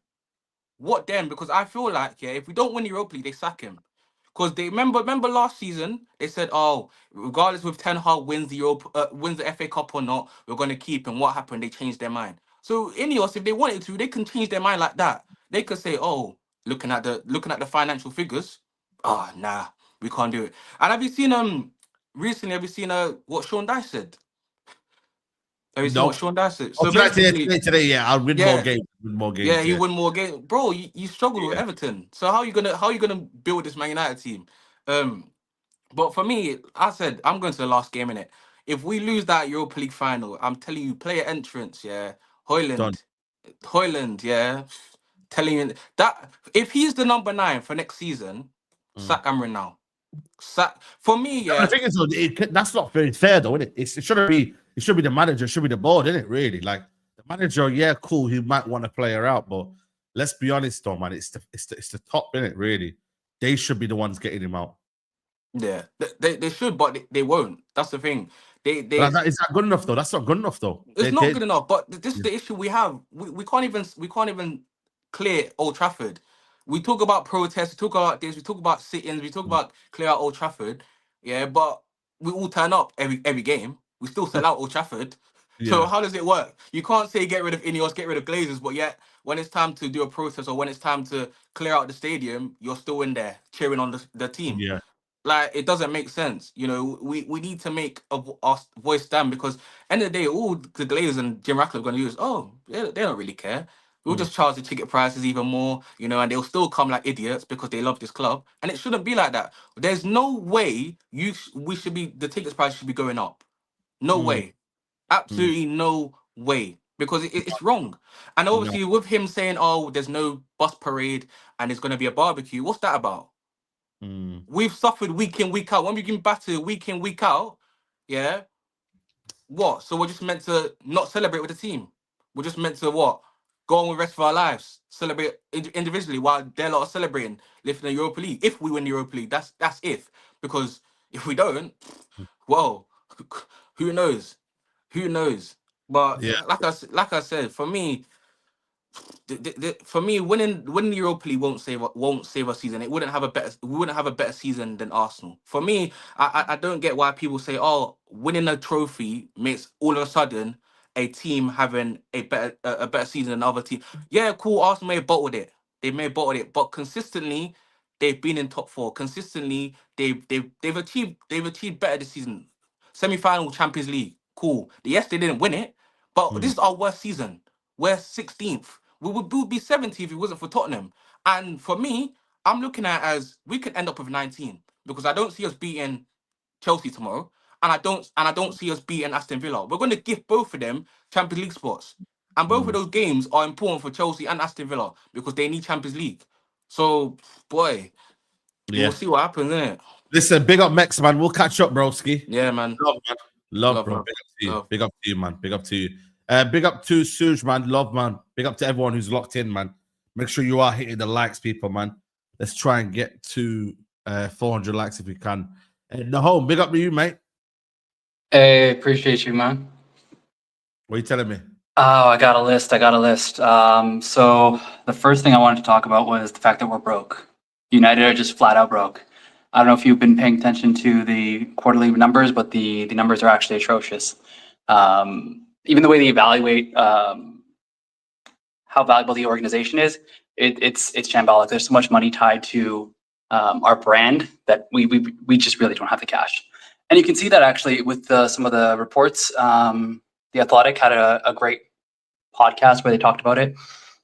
Even before the new Ineos team came in, what was it called? Ed Woodward was borrowing lines of credit left, right, and center to make these transfer deals happen. So the sheer fact that we have as many players on our books as we do that are largely either not good enough or not available is kind of astounding. I went through the numbers yesterday, and I think for me personally, I think I had about $96 million attributed to players that are either not good enough or not available.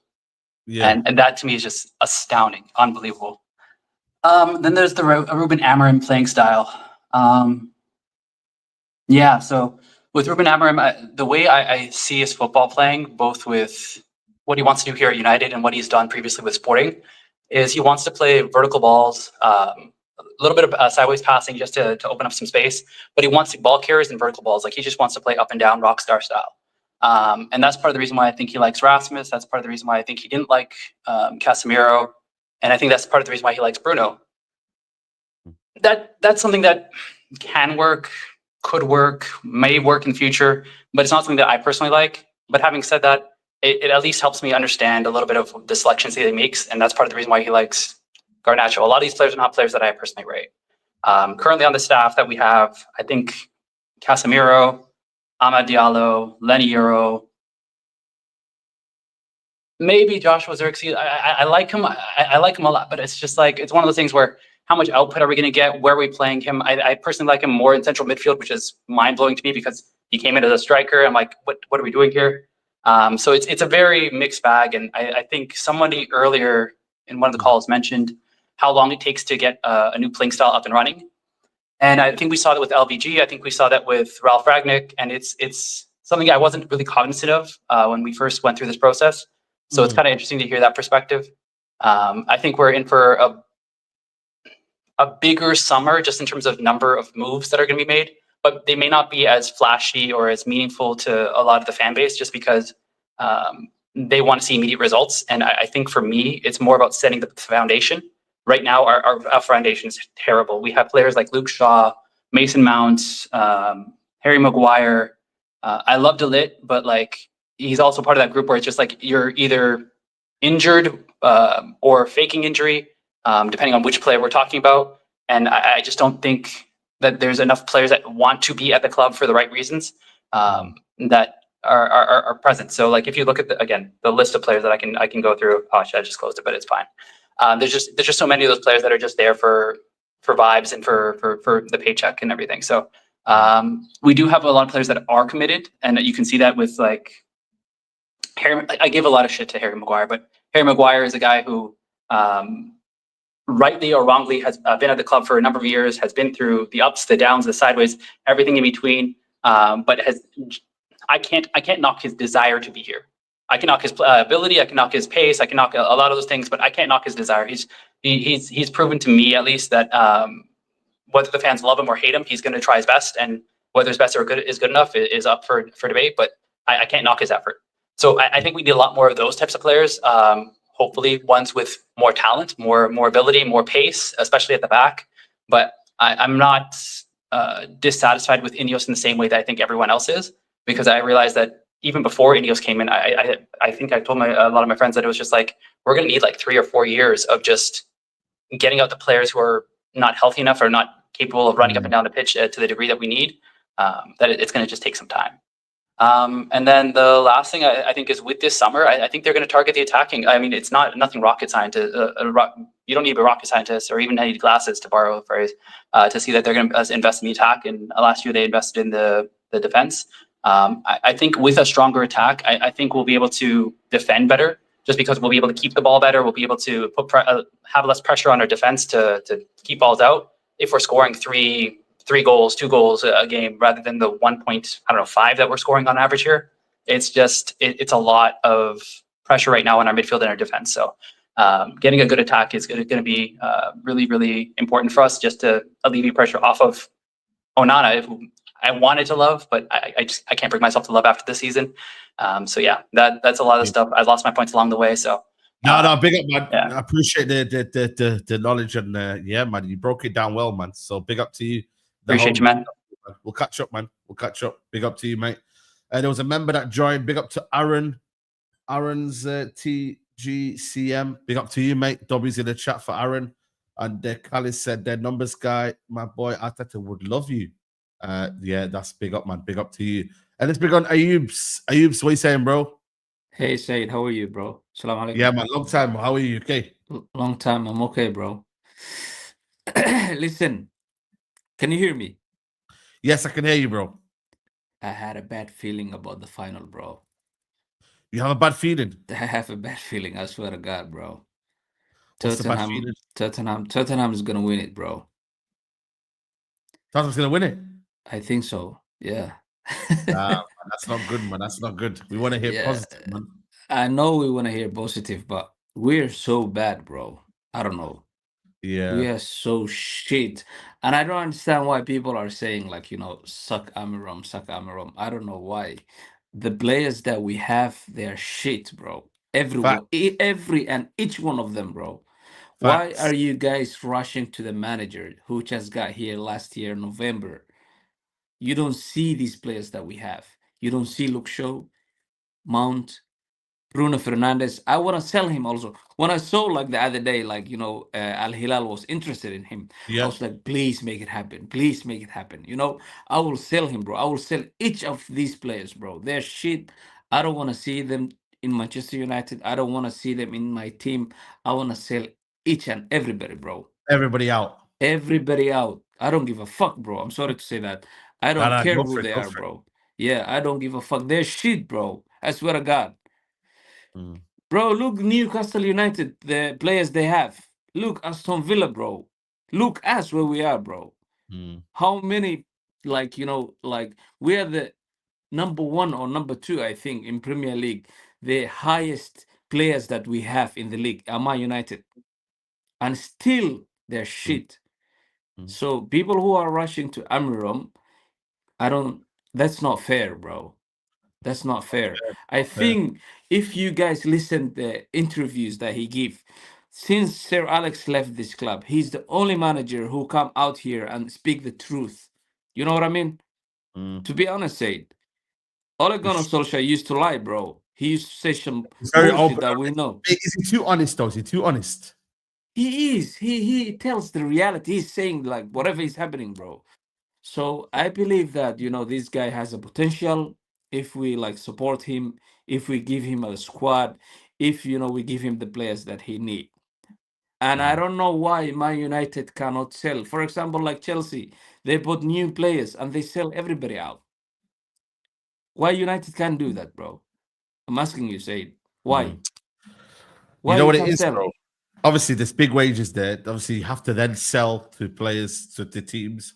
Difficult. You need strong negotiations. You need to do it ruthless. You have to have a ruthless approach. You have to Are be we ruthless, bro. I don't know. No, we're not. We're not ruthless. We have to be ruthless.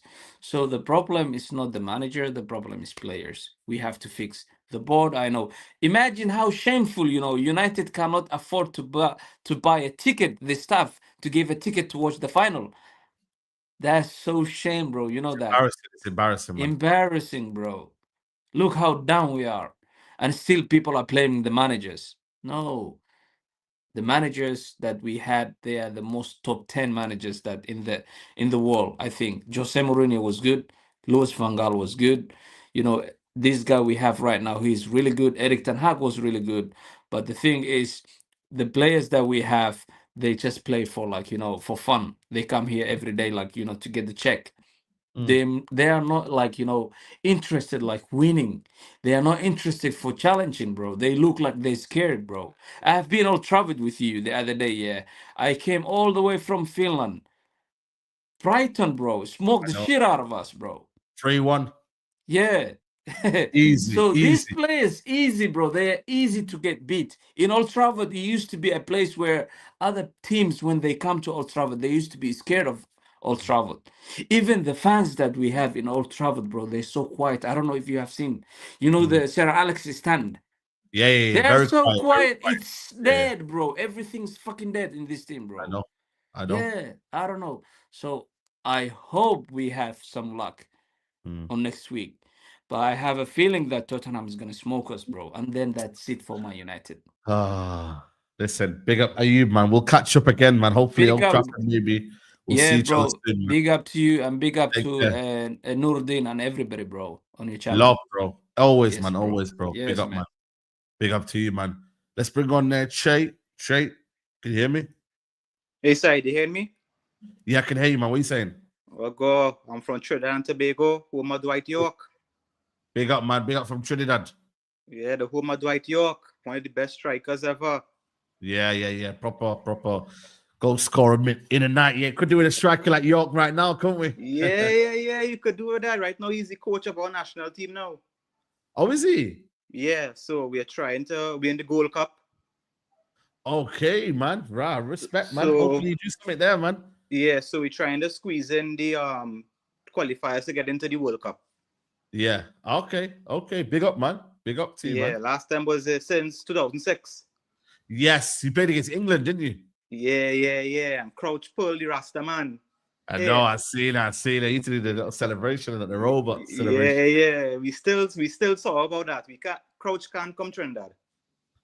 Yeah, man. How you feeling, man? United looking good for you? Is it looking good for us? What were we saying? I'll say okay in the future, but grim right now, fam. Grim, right? Yeah, it's grim. And What's wrong? Do you reckon? What's wrong? the players we are paying for 10 Hag sins. Yeah. Bro, how could you get rid of De Gea, who was your Golden Glove winner, right? To bring in that bum Onana, who can't catch a cold. Bro, he's the laughing stock right now. Laughing stock. We went through bad boys in keeping. Schmeichel, Van der Sar. You understand? Yeah. He's a bum, bro. And that Hoyland brother, worst ever. How could you purchase a guy 70 mil and you only scored what in Serie A, like what, 68 goals? Yeah. Failure. It had men like Ivan Toney, Isak, bad boys around, Ollie Watkins. I know it had the drama with Greenwood, but you know they could have make it work. Right now, Greenwood's smiling. He's in Champions League with Marseille. Yeah. And he was one of the he messed up, you know. It was a shame, man. It's bad for the brand, but right now it's bad for the brand. Yeah, we can't blame Amorim. We can't. We can though. I mean, the results. Yeah, because he's sticking to his philosophy and he's not gonna change. But what if he changes? Do you believe though? Do you believe he's gonna change though? Or what you've seen? Can you believe it? Once he get his players? Okay. Because them men there, bums, trash. How could Ten Hag leave a bad boy like Amad Diallo, the Ivorian Messi on the bench to play Mazurari on top as the 10? Remember that? Yeah. Bum. Yeah. Insane. At least against the bigger sides, Amorim, you know, he fighting up. Against Ten Hag, he was losing 7-0 against Poole. Getting trashed up by City. You know? Paper over the cracks with the FA Cup final win. You understand? I don't know, but we have money. I don't know what that guy was saying. Come on, we have money. We're gonna build a bad boy stadium soon. Come on. You understand? I hope we got money. Yeah. We'll get some signings. Even though if we lose, which I don't want to see against Tottenham in the final. If we lose, that'll just be a wake-up call, hopefully. Buy some players, Cunha, Delap. Because we have a goalkeeper that can't save. We have a striker who's a wrestler. Garnacho is a squad player. Ugarte is a squad player. You know, Bruno, as much as I like to hate on Bruno Saeed, he fighting. He's fight every day. He's never injured. What do you expect him to do with trash around him? You could see that he's getting us frustrated, but he's try hard. You know, but let's see, bro. Let's see. Europa League. Let's win the Europa League. If not, focus on the league next season. Positive. I believe in Amorim, but he needs his players because that bum Ten Hag paying for his sins. Yeah, I agree. Big up from Trinidad, man. Love, Bless man. up. Shake. Love. Bless up. Bless up. Let's bring on Big O. Yes, Saeed. How you doing, bro? I'm all good, bro. Alhamdulillah. How are you? Yeah, can't complain, man. Alhamdulillah. Not bad, not bad. Good. I was watching your show earlier this week, yeah, and I'm like, I reckon the best thing for us right now is to lose that final, you know. Wow. I reckon we need it. We can't. We always get away with it. Every time we have a bad season like the one we're in now, we end up getting top 4 or winning the FA Cup to get another European run. You get what I'm saying? I feel like we need to do the But the thing is, though, you say that, but then the club suffer even more, though, innit? In terms of like, you know, I think for the benefit of the football club. And listen, bro, we don't want the Glazers to be peeking over the cracks and whatnot. But I think for everyone, we need that money, the springboard it gives you to kind of then say, right, okay, cool. Now start the rebuild. Now start winning. You feel me? I get. Who is it beneficial for? I could never say that, though, man. I could never say that. Maybe I think Nordin and you are the same, maybe in that aspect, but I don't know, man. I can't lie to you, bro. I don't know if I can. Nordin changed me, but I'm telling you, us winning this trophy is just gonna paper over the cracks. We're gonna sign players, like we're gonna get gassed over the players we sign, and then when they play for us next year, they probably won't be as good as what we think they're gonna be, and we're right back where we started. Do you get what I'm saying? Like last year, we won the FA Cup. We signed Xerxes, we signed all these other players, they licked and all of that. And we got happy because we was in a good mood because we won that trophy. Do you get what I'm coming from? Yeah. Rather than us losing to Man City, Ten Hag 100% being gone, and us starting to build up from the bottom up. Do you get what I'm saying? Like it puts like rose-tinted glasses on us if we win this trophy. Whoever we sign in the summer, we're going to be gassed up about. Do you get what I'm saying? If we didn't win the FA Cup, we would have looked more into signing Ugarte and these men and been questioning what the board is doing. But us winning that trophy papered over it. And I feel like if we do that again now, it's going to be even worse. Next year, September, we're all going to be like, Amorim out. Do you get what I'm saying? And I'm like, the thing is, I'm more Ineos out than Amorim out. I think for me, 100%. It's Ineos who are really, really like causing problems, bro. Yeah. That's where my head's at right now. You feel me? Yeah, I watched I watched that Jim interview again with Gary Neville, and this guy's hella shaky on his answers.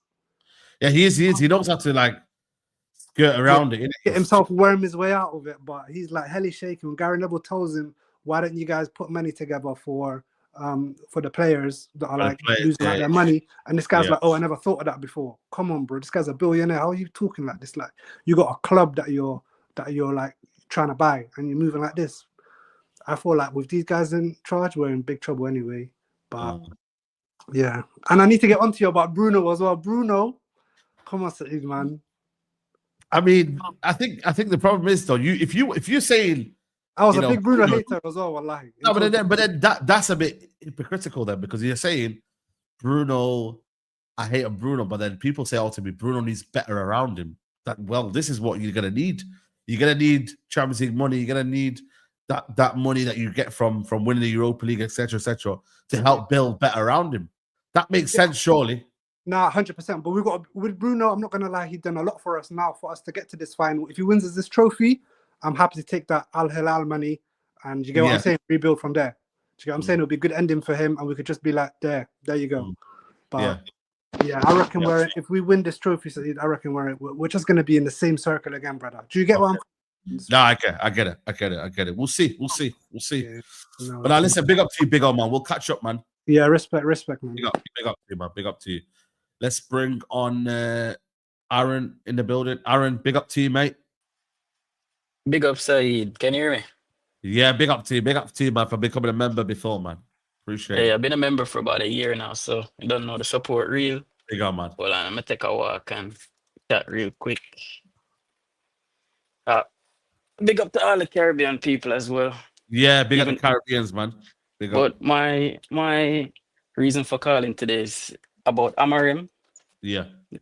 And I believe Amorim should stay. The reason why I say that is because I understand he's not doing very well in the league right now, but I feel like he needs time. And think about it like this. When you work at a job site, right? Say, for example, you're not doing well at the job. Most jobs, what they will do is they will try to give you a chance, give you resources for say, all right, we'll see if you can improve. Because the reason why we give you the job in the first place is your resume, right? What Yeah. you've done before. So, we give you a chance, see if you can improve. Then if you don't improve, you don't meet the requirements, you need to leave. So with the time that Amorim has so far with the players and what he's done so far, it's not very appealing, but I believe he should get time. At least the summer transfer window, pre-season. Let's see what he can do with maybe a refresh squad. Plus, if you really look at it, Amorim has actually managed these players' injuries. If you realize players are coming back, we've had injury troubles a lot. And managing the Premier League and the Europa League is not very easy because this squad lacks consistency. A lot, yeah, you're And right. to do good in the Premier League, you need consistency, Saeed, So just give him time, I believe. What you think? I wanted to get a window, but the problem is though, it's like I think for me, he hasn't showed enough for him to stay. Like I'm not of the opinion that if he was to go, that there would be no complaints from me. But I do believe he's been dealt with a lot of things that have been going on at this football club, and it's like, yes, it's sackable what he's done in terms of results, but bloody hell, I don't rate half of the players. And if I don't rate half of the players, I can't expect miracles in it. I expect better than what we're seeing right now, but like, you know what I mean? Goals, where we getting the goals from? You know what I mean? Defensively, I don't think it's been our biggest issue. It's been scoring goals, really. Like, I don't know how many we scored this season in the league, but it must be low. It must be up there with the lowest in the league. So it's not great, man. It's not great. It's not great, but plus if you listen to the press conference, Saeed, Amorim actually say he understands the issues that the squad has and what needs to be done. But how can he address those issues if he did not have a transfer window? What, you expect him to just continue the training every week and see a difference? No. You need personnel change. So I believe we're going to see a massive change next season if we win the Europa League, so we can have the money. But if we don't win the Europa League, Saeed, I feel like it's done regardless. He doesn't have the money, and they probably sack him just because of that anyways.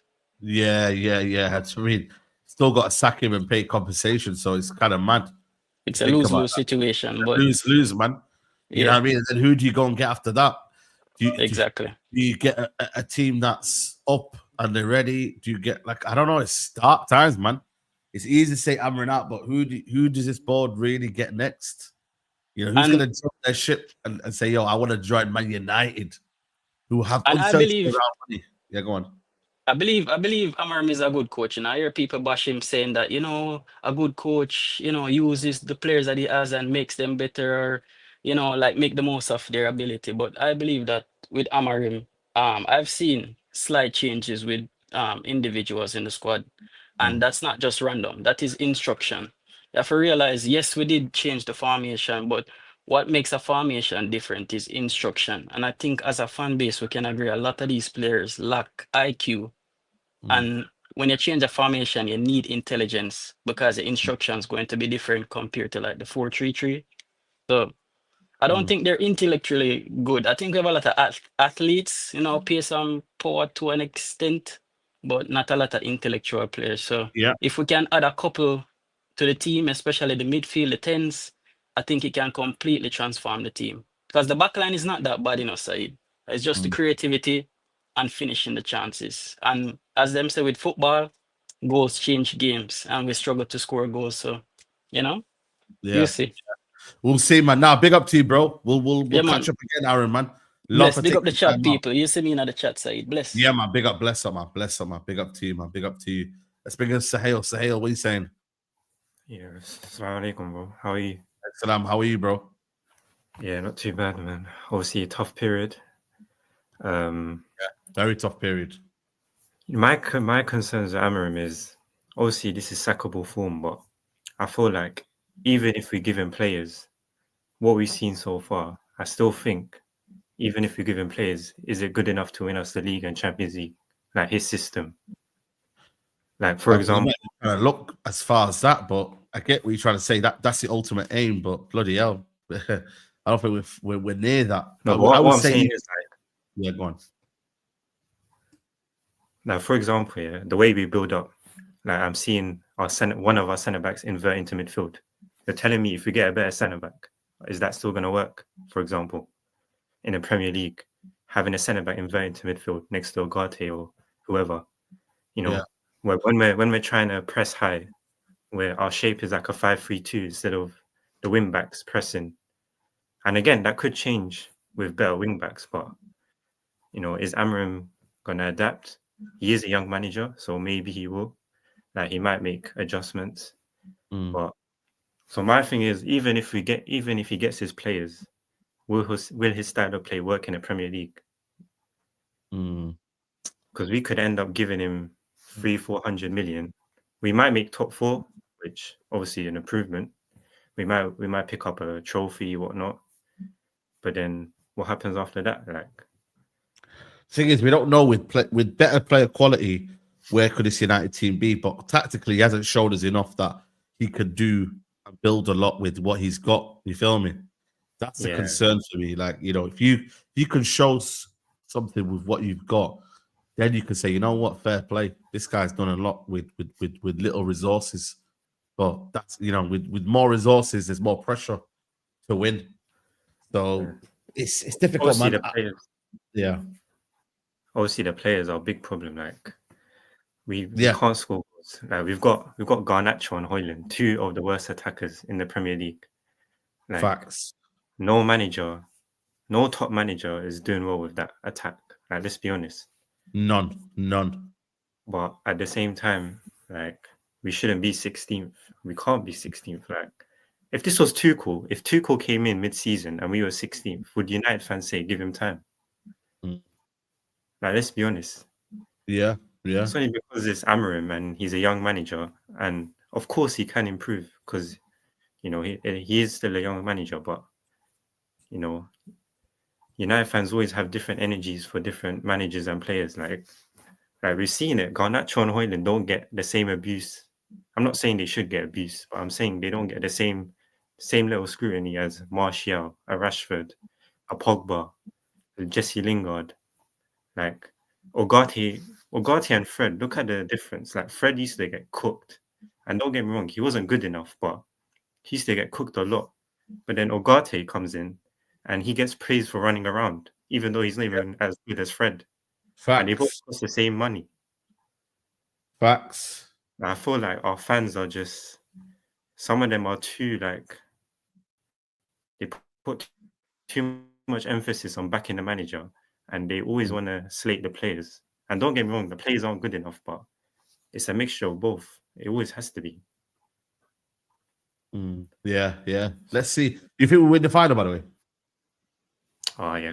Tottenham Hotspur. Come on, man. Casemiro's not losing. Like, I don't think guys like Casemiro or Bruno, they're not losing that final, especially against Tottenham. I know, obviously, from a, you know, we've lost to Spurs 3 times this season, I think. Yeah. But, like I always say, like a final is not the same as a league game. Like it can never be.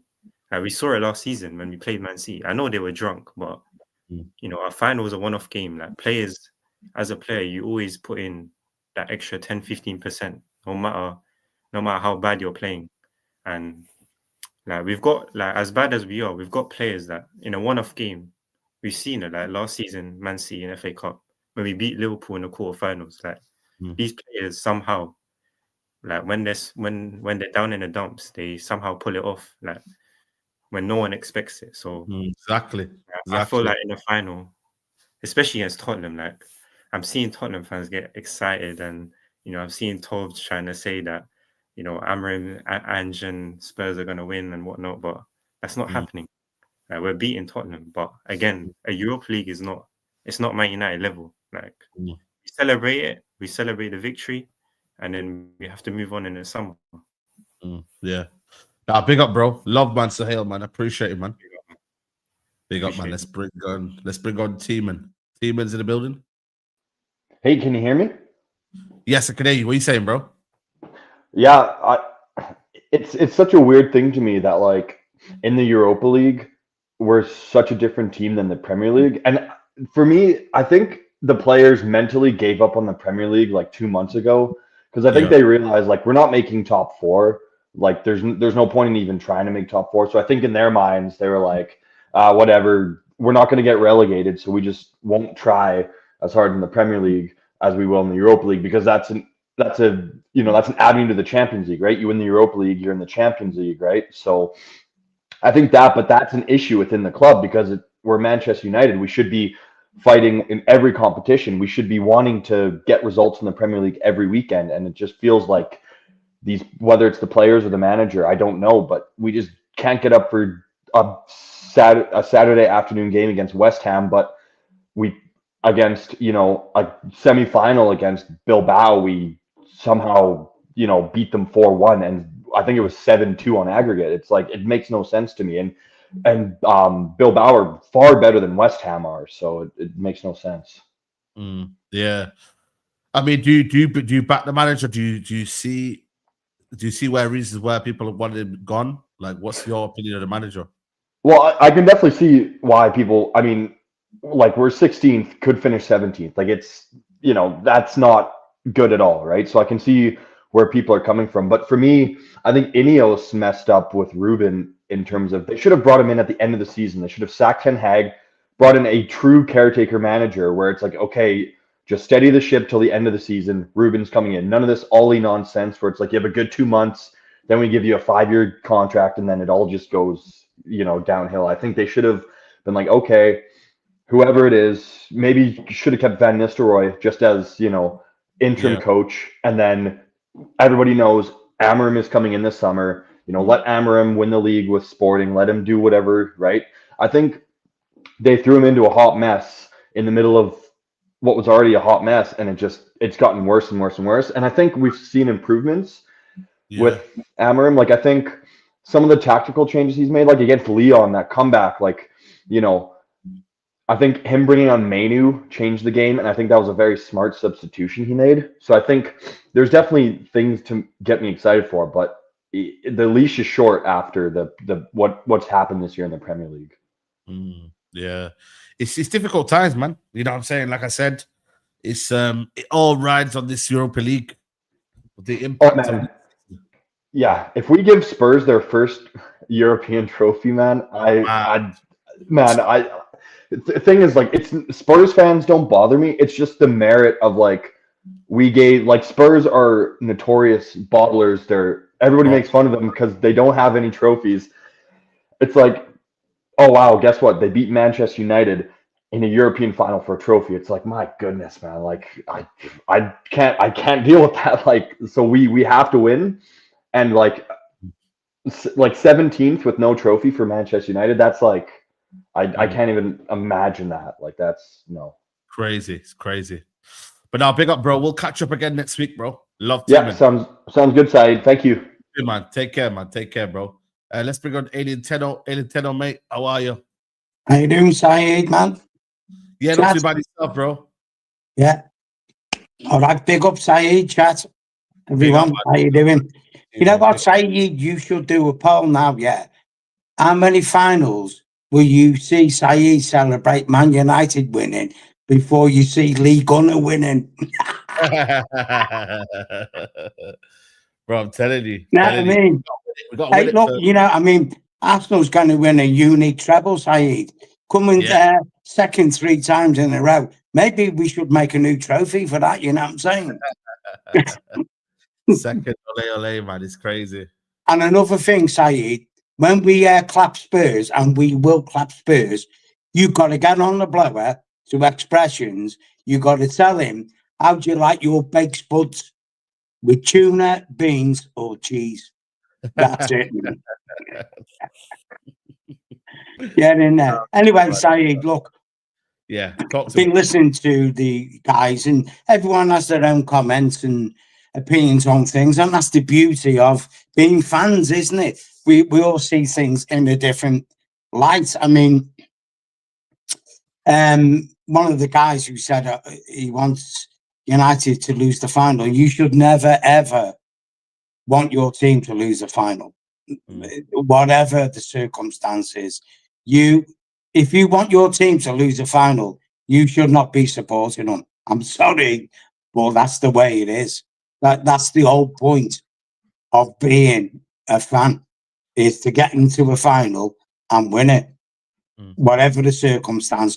But that's the guy's opinion, and I respect it.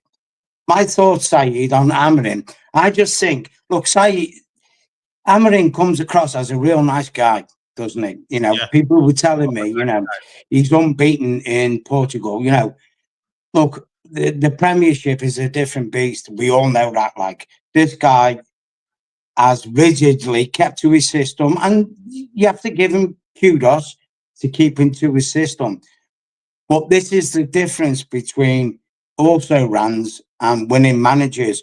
Winning managers bend their systems to suit the circumstance. This guy won't do it. This is why he will epically fail in the Premiership. I think it's he's still a bit young in his career. Yeah. And I think basically it's wrong time, wrong place for him. Yeah, that's what I was going to say. I said that to a lot of people, you know, just wrong You know time. what I mean, Saeed? Wrong time for him to come in at that age in his first big job. You know what I mean? But I mean, the thing is, Saeed, look, if we were managers now, you know, I could be, say, 20 years as a manager. You could be, say, 2 years as a manager. If Man United come calling, what are you going to do? You're not going to turn it down, are you? No, you're not going to turn it off. You're not going to turn it down. So you can't blame the guy for taking, you know, a golden opportunity. That's not many people get offered to be manager at Manchester United. You know, whatever the circumstances the club is in, when Man United come calling, it's like, I'm going to take the job, because you may never get that chance again. You won't. Facts. And I mean, you know, if you look at it from this viewpoint, a lot of people, and Volps is saying, no, Pete, I disagree. I think it will work. Just needs time. Well, you could have said that to David Moyes. Yeah. It would have took time. He didn't even get a season. Now, David Moyes went on to win a European trophy with West Ham and save Everton. But David Moyes wasn't a very experienced manager at that time, in the Premiership. Experienced manager in the Premiership, Moyes, 12 years or 11 years at Everton, didn't even get one season at Man United and got sacked. And you're expecting this man, Amorim, to work miracles. It's not going to happen. Seriously, it's not going to happen. And us looking at buying a £30 million striker, the lap from Ipswich, and they've just been relegated. Sweet Jesus, man. Seriously? Seriously? £30 million for a striker that's got relegated. Why did you get relegated? Because you didn't score enough goals. To be fair, he did score more than the rest, but I get your point. But Pete, I'm going to try and get more people in. Hey, no problem, guys. Hey, listen, Saeed, I'm at the final, mate, so I'll be there. Oh, yeah. I'll see you there. I'm there, man. Hey, love, peace, everyone. Come on, the Reds, and what will be. That's it, boys. We go again. Whatever happens, we go again. Cheers. That's it, bro. Love, Pete. Always love. Listen, we're going to try and speed this up. I've probably got another 5 minutes before Big Six, so let's try and get a couple of people in. Ezra, you've got about a minute to land your point. Talk to me. All right, first and foremost, I'm Amorim M, but we shouldn't be Amorim M or Amorim out. We should be Manchester United first before anything else. That's one. Two, I've only been a fan for about a year, going on 2, and we went through this with Ten Hag, and I've looked at the history of this club in like the past decade or whatever. We've been through this countless times with managers. Facts. Oh, Ali in, let's give him his players. Players show up, it's shit. Ali out. Facts. Van Gaal in, let's give him his players. He gets his players, it's shit. Van Gaal out. Are we really gonna do this with another manager? Are we really gonna waste more money to get a manager out? Now, that's not to say that he's not, above criticism. Like 16th in the league, I get it, not good enough. But for fuck's sake, like, when are we gonna look at the players? When are we gonna look at the higher ups, the Glazers, Ineos? When are we gonna look at them? When are we gonna look at the fans? When are we gonna look at the fans? Because, like, I get it, the players and the Glazers, Ineos, the manager. I think the biggest issue with this club are the fans, because the fans say what they say online, and the Glazers, they hide behind that shit. They eat it up. Okay, yeah, they don't like the manager. Cool, we get the manager out. We get another manager in. Save our asses for another year. And people just sit here, and that's why I love Norden. Norden really, really likes to shine a light on that, and people are just ignoring it. Big up Norden. People are just ignoring that, and I don't get it, Saeed. What do you think? Are you Amorim out? How are you feeling about that? I'm hammering in, but I think for me, I understand where people are coming from, though. I maybe not towards you in that aspect, where you kind of don't understand maybe why they're out. But I think for me, it's about looking at the bigger picture, man, and why managers failing, man. What's the underlying metrics, man? You know what I mean? Is it just managers failing? You know what I mean? How many of them are failing, man? Like, what's going on? What's going on? No, I get it. I definitely get it. What's the pattern that's merging? So listen, we can sack the manager, cool, but what's next? But where do we go from there? We're gonna do it again? Be here another year, crying and bitching about the same stuff? Come on, man. Yeah, Ezra, I'm gonna try and get more people in. Yeah. Before I go, I got a question. What do we think of Tottenham? Shit. What do we think of shit? Tottenham. Thank you. That's all right. There you go. Hey, listen, big up to you, man. Big up to you. Let's try and get Sachi. Sachi, you got a minute, bro. Okay, I'll try and be as quick as possible. But yeah, I think Amorim needs at least one transfer window, because I feel like our squad is just so bad. Like Onana gotta go, Højlund gotta go, Garnacho gotta go, Mount gotta go. I know he scored in the Bilbao, but I think he's gotta go. Like our midfield needs revamping. We need at least like 10, 11 players if we want to even try to do something. And I think the Europa League is going to be something that's pretty big, because that is our avenue for Champions League football. And if we don't win it, I honestly don't, because if we're not playing Champions League, we're not in Europe at all, even, because we're just so bad in the league. For real.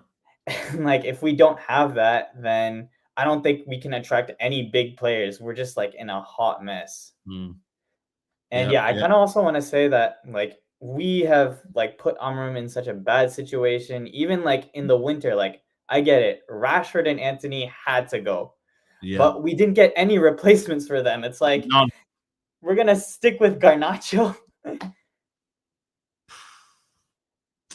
It's peak, bro. It's peak, man. Sachin, we'll catch up again, man. Yeah, of course. Thank you for having me. Love, bro. Love, man. We'll catch up again, man. Real King, you got a minute, bro. You got a minute.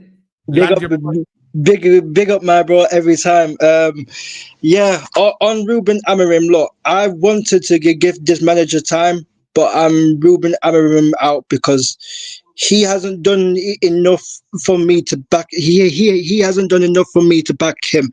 And the thing is that regardless of the Europa League final, if we win or lose, Ineos should sack Amorim, and they should get rid of most of the players.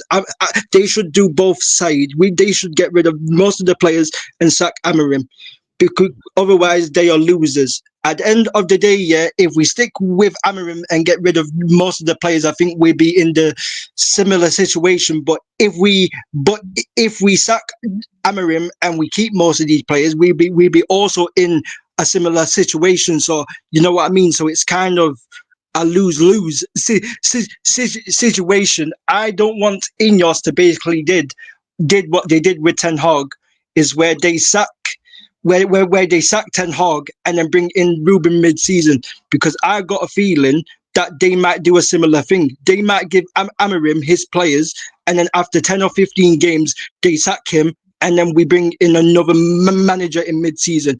I don't want that cycle against Saeed. I do not want that cycle again, bro, to happen. Okay. Real King, love, man. We're gonna get They you got back. every time. Subscribe, people. Subscribe, people. Come on, man.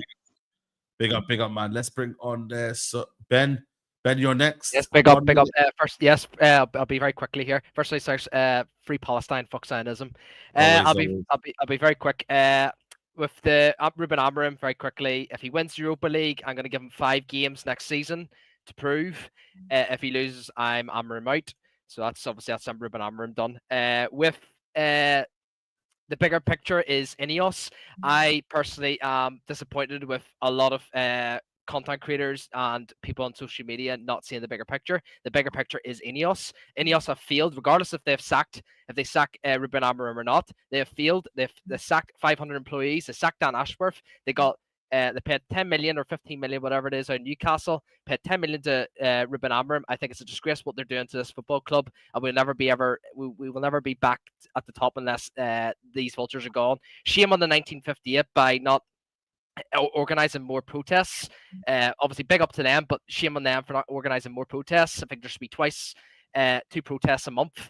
And yeah, man, with the players, I mean, I said it to you, Saeed, very quickly. The last time I spoke to you on the fan channel, I was a big Ten Hag-inner, and I said to you, Saeed, before when we get another coach in, like a coach, we're going to see these players, have these same problems with these set of players once again. And you did, to be fair, it's happened.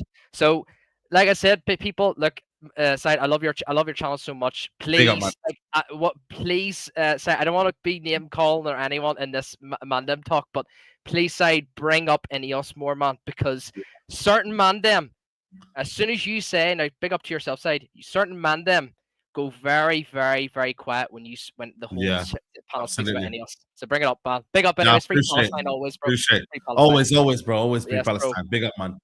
Big up to you, man. Let's bring on Ermi. You got a minute, bro. Talk to me.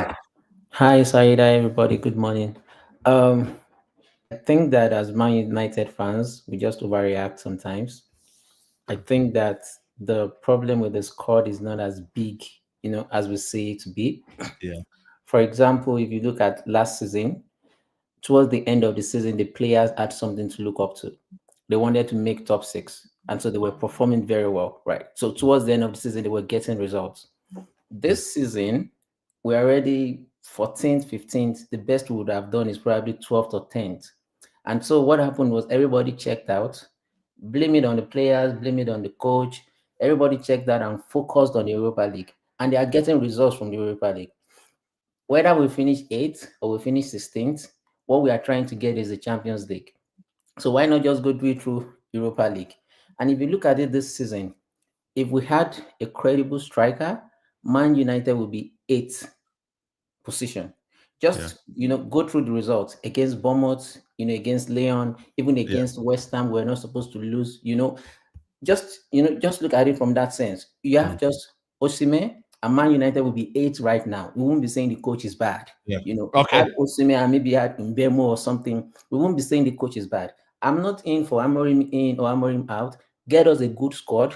Whatever the coach that we have will be 8th next season. Okay, cool. Thank you. Right, cool. All right, last caller will be Nedu. Nedu, you're the last caller. You got about a minute or 2 minutes at max because I got big sticks right now. That's fine. That's fine. I just got to laugh at you. That's fine, man. That's fine.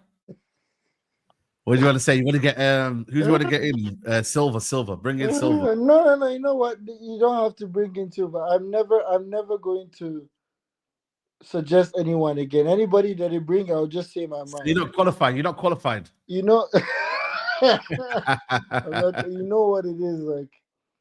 Again, I keep saying like your chat, they disrespect me too much. Maybe because I play a lot, or they say, "Oh, you don't know."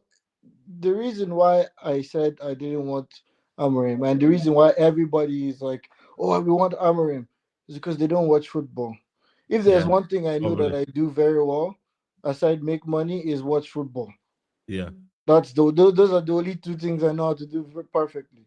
Yeah. And when the first time you asked me about Amorim, I remember I said I don't know much about him, so I'm gonna go back and watch. Yeah. Second time, what did I say? I'm not sure. Because I went and I did my research. I'm like, this football this guy is playing, if he brings it to Premier League, he's going to get beat the fuck up. Sorry about my language. No. So good. Like so good. I saw it, and the thing you have to do is just watch football with your eyes. Like I don't know how people watch, but the way I see it, like every pass counts. Like every what's the word I'm looking for? Like I like simple football, which is why again it brings me to the point why I like Marco Silva. Is why I like the Bologna coach as well. Like I like simple football, like people play football the way it's supposed to be played. All these three defenders, wing back, put in a winger at right back, like it's just unnecessary, honestly. Which is why I said I don't want Amorim, man. You guys have seen why I said I didn't want. You didn't give him 3 months, and maybe even the 3 months I just said it because I didn't want to get cooked by the chat. I didn't want that. Who would do that? I never wanted that. You bring in, if you had to pick one manager to bring in the summer, who would it be? Honestly, I'll go for. I can't find anyone else that I actually enjoy his football like Marco Silva. Guy, Al manager, man. The guy. What's his name? Matthias Jaslo. Yeah. I like him, but then he's young again. I don't want him to come and pull an Amorim and then just. Yeah, there you go. See what I mean? Fuck all See these what I young mean, man? managers. To hell with these young managers for now. Even the Brighton coach, I used to like him, but he came to Premier League. These guys, Premier League and started I'm messing saying up. Thomas Frank, man, if he does. I don't like Thomas Frank, man. He can get out too. Yeah. But listen, Daddy, I need to shoot. We'll have to do sure, this again, man. Care. You know what I mean? Big up, bro. Love, man, For always, sure. man. For sure. Big up, man. Listen, big up to everyone who's locked in. Like I said, I've been live for 2 hours and 21 minutes, man. So we've given enough time. We've given everyone 5 minutes. You know what I mean? So we've had a lot of callers in tonight, man. So apologies if I couldn't get you one. We'll have one next week when I come back from Bilbao. Hopefully we'll have one next week. And we'll talk again, man. And hopefully we've won the Europa League. It's crazy. It's scary to think that what this club could be in a week's time. You know, it's scary. But that's the reality of where we're at right now as United fans. But listen, big up to you. Big up to Sibs. Love, man. We'll catch up next time, bro. Big up to all of you lot in the comments, all you lot in the back as well. Next time, come early and you will get a call-in or a call, basically. Big up to everyone who's locked in. Please hit the like button on your way out. That would be amazing. And we're going to raid Big Six right now. So go head over to Big Six, Saeed TV raid. And I'll see you lot in the comments there, people. Take care. Peace.